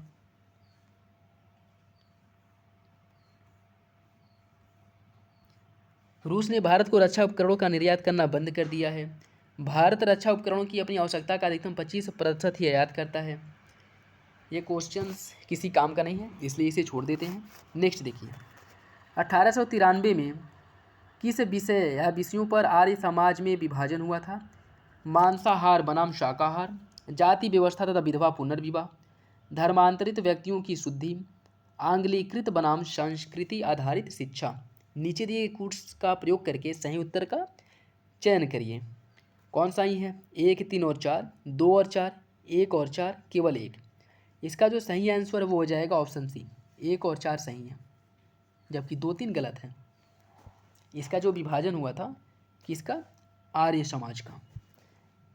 देखिए 1893 ईस्वी में मांसाहार बनाम शाकाहार तथा आंग्लीकृत बनाम संस्कृति आधारित शिक्षा आदि विषयों पर विभेदन होने के कारण ही आर्य समाज का विभाजन हुआ था। ठीक, जिसमें हंसराज और लाला लाजपत राय ने, इनके नेतृत्व में नरमपंथी कॉलेज गुट ने डीएवी कॉलेज की स्थापना पर ध्यान केंद्रित किया और साथ ही गुरुकुल गुट ने गुरुकुलों की स्थापना पर जोर दिया, जिसमें गुरुकुल गुट के संस्थापक थे लेखराम और मुंशीराम। नेक्स्ट, राष्ट्रीय मानवाधिकार आयोग। राष्ट्रीय मानवाधिकार आयोग में एक अध्यक्ष होता है जो भारत के उच्चतम न्यायालय अथवा किसी उच्च न्यायालय का मुख्य न्यायमूर्ति रह चुका हो। एक सदस्य होता है जो उच्चतम न्यायालय का न्यायाधीश हो अथवा रह चुका हो। एक सदस्य होता है जो किसी उच्च न्यायालय का मुख्य न्यायमूर्ति हो अथवा रह चुका हो। 2 सदस्य होते हैं जिनकी नियुक्ति उन व्यक्तियों में से होती है जिनको मानवाधिकार से संबंधित मामलों का ज्ञान हो अथवा व्यवहारिक अनुभव हो। नीचे दिए गए कूट का प्रयोग करके सही उत्तर का चयन करिए। 1, 2, 3, 4, 1, 2, 3, 1 और 4 या 2, 3 और 4। कौन सा ऑप्शन सही है? इसका सही आंसर हो जाएगा ऑप्शन डी, 2, 3 और 4। नेक्स्ट देखिए, GRSE, BDL और MIDHANI किसके परिवर्णी शब्द हैं? इसका जो सही आंसर है वो हो जाएगा ऑप्शन ए, यह सार्वजनिक क्षेत्र के रक्षा उपक्रम है। GRSE garden rich ship builders and engineers limited जो कोलकाता में स्थित है। ठीक, BDL भारत डायनामिक्स लिमिटेड, और यह कहाँ पे स्थित है? भारत डायनामिक्स लिमिटेड जो हैदराबाद में स्थित है। और MDHANI यह मिश्र धातु निगम लिमिटेड है। ठीक है,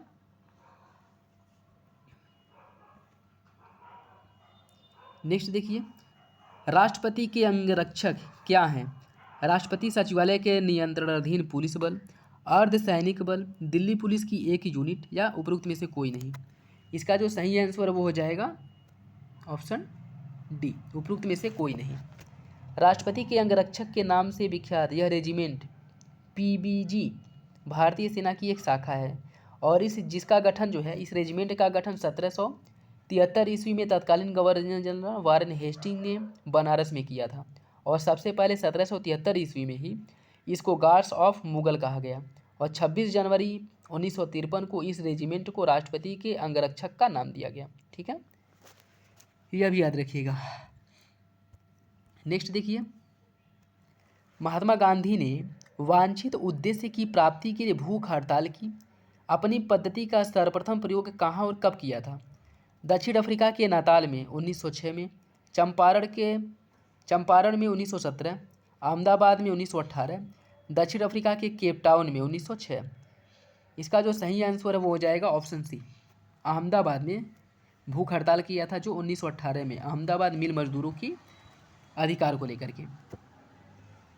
नेक्स्ट, निम्नलिखित में से किसने द आइडिया ऑफ इंडिया नामक पुस्तक लिखी है? इसका सही आंसर है ऑप्शन सी, सुनील खिलनानी। निम्नलिखित में से कौन से वासुदेव बलवंत फड़के पर पड़ने वाले प्रमुख प्रभाव थे? 1876-77 के दक्कन दुर्भिक्ष का अनुभव, हिंदू पुनर्जागरण, पूंजी अपवाह, ड्रेन ऑफ वेल्थ का सिद्धांत या फूले का सुधारवादी सिद्धांत। नीचे दिए गए कूट का प्रयोग करके सही उत्तर का चयन करिए। 1, 2 और 3, 2, 3 और 4, 1 और 3 या फिर 2 और 4। इसका सही आंसर है ऑप्शन ए, 1, 2 और 3। इसका प्रभाव जो है बलवंत वासुदेव फड़के पर पड़ा था। पुच्छी आयोग की रिपोर्ट किससे संबंधित है? इसका सही आंसर है ऑप्शन ए, केंद्र राज्य संबंध से, जिसका गठन कब हुआ था? 2007 में। नेक्स्ट, डिमांड पॉलिटी तथा कमांड पॉलिटी किससे संबंधित है? इसका सही आंसर है ऑप्शन सी, लॉयड आई रुडोल्फ तथा सुजान एच रुडोल्फ। निम्नलिखित में से कौन सा एक राष्ट्रीय हरित अधिकरण नेशनल ग्रीन ट्रिब्यूनल एनजीटी की प्रधान बैठक का स्थान है?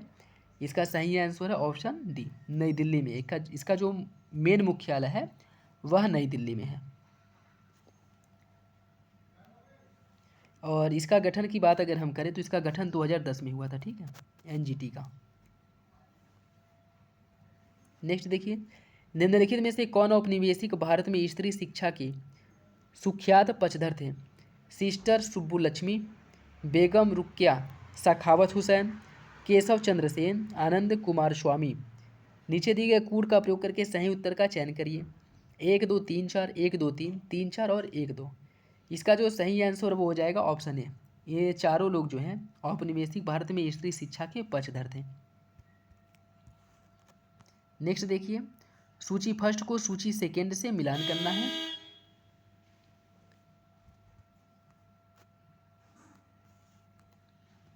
इसका जो सही आंसर है वो हो जाएगा क्यूसेक। यह क्या मापा जाता है? इसे प्रवाह की दूरी। बाइट में यह क्या है? कंप्यूटर की एक युक्ति है। और रिक्टर जो है यह भूकंप, और बार जो है दाब। इसका सही आंसर हो जाएगा ऑप्शन बी। नेक्स्ट, कलपक्कम के फास्ट ब्रीडर टेस्ट रिएक्टर में निम्नलिखित में से कौन शीतलक के रूप में प्रयोग किया जाता है? इसका सही आंसर है ऑप्शन डी, गलित सोडियम का प्रयोग किया जाता है फास्ट ब्रीडर में शीतलन के लिए। नेक्स्ट, कृत्रिम प्रकाश जो है यह प्रकाश संश्लेषण का कारण हो सकता है। इसका जो सही आंसर है वो हो जाएगा ऑप्शन सी। नेक्स्ट देखिए, एक लोहे की गेंद को गर्म किया जाए तो सर्वाधिक प्रतिशत वृद्धि होगी उसके व्यास में, सतह के क्षेत्रफल में, आयतन में या घनत्व में? इसका सही आंसर है ऑप्शन सी, उसके आयतन में। सूची फर्स्ट को सूची सेकेंड से सुमेल करना है। यह कुछ मेले दिए गए हैं और यह स्थान दिया गया है, कौन सा मेला किस स्थान पर लगता है आपको मिलान करना है। इसका जो माघ मेला जो है इलाहाबाद में लगता है। झूला मेला कहाँ लगता है? यह लगता है वृंदावन में। पशु मेला कहाँ लगता है? पशु मेला लगता है बटेश्वर में। और देवा मेला बाराबंकी में। इसका जो सही आंसर वो हो जाएगा ऑप्शन ए। नेक्स्ट, हिंदू मुस्लिम एकता का प्रतीक सुलहकुल उत्सव का आयोजन कहाँ किया जाता है? इसका आयोजन आगरा में किया जाता है। नेक्स्ट, सूची फर्स्ट को सूची सेकेंड से मिलान करना है। यह तीर्थ स्थल दिए हैं और यह नाम या स्थान दिए गए हैं। चक्र तीर्थ का आयोजन कहाँ किया जाता है? यह किया जाता है नैमिषारण्य में। गोविंद देव मंदिर यह कहाँ है? यह वृंदावन में है। सलीम चिश्ती की दरगाह कहाँ स्थित है? यह फतेहपुर सीकरी में स्थित है। और बौद्ध एवं जैन मंदिर कौशाम्बी में है। इसका जो सही आंसर है वो हो जाएगा ऑप्शन सी। नेक्स्ट, और इस प्रैक्टिस सेट का लास्ट क्वेश्चंस, निम्नलिखित में से कौन एक सही सुमेलित नहीं है? कबीर पंथियों का पवित्र स्थान मगहर, भगवान बुद्ध का निर्वाण स्थल कुशीनगर, सूफी संत हाजी वारिस अली शाह का मजार देवा शरीफ, 88,000 ऋषियों की तपस्थली संकीसा। कौन सही सुमेलित नहीं है? इसका जो सही आंसर वो हो जाएगा ऑप्शन डी, उत्तर प्रदेश के फर्रुखाबाद जिले में स्थित संकीसा बौद्ध धर्म से संबंधित है। और 88,000 ऋषियों की जो तपस्थली वह कहाँ पे है? नैमिषारण्य में। ठीक है, ये था लास्ट क्वेश्चंस। और यहाँ जो है यह प्रैक्टिस सेट समाप्त होता है। आई होप आप लोगों को अच्छा लगा होगा। अगर वीडियो पसंद आए तो लाइक ज़रूर करिए। और यह प्रैक्टिस सेट ऐसे ही चलता रहेगा, ठीक है, जब तक यूपी PCS 2023 एग्ज़ाम हो नहीं जाता तब तक ये प्रैक्टिस सेट चलता रहेगा, जिसमें विभिन्न कम कह सकते हैं पब्लिकेशंस के प्रैक्टिस सेट सॉल्व कराए जाएंगे। जैसे दृष्टि हो गया, ये क्या बोलते हैं, ध्येय IAS हो गया, या फिर GS वर्ड हो गया। ठीक है, तो अगर आप लोग चाहते हैं कि सारे प्रैक्टिस आप लोगों को समय समय पर मिलते रहें टाइम से, और आपका अभ्यास जो है अच्छे से कराया जाए, तो चैनल को सब्सक्राइब कर लीजिए और बेल आइकन को प्रेस कर लीजिए। और वीडियो अच्छा लगे तो लाइक ज़रूर करिए। कोई डाउट हो तो कमेंट कर सकते हैं, और इसके PDF के लिए टेलीग्राम से जा करके डाउनलोड कर सकते हैं। ठीक है, चलिए मिलते हैं अगले वीडियो में, तब तक के लिए धन्यवाद।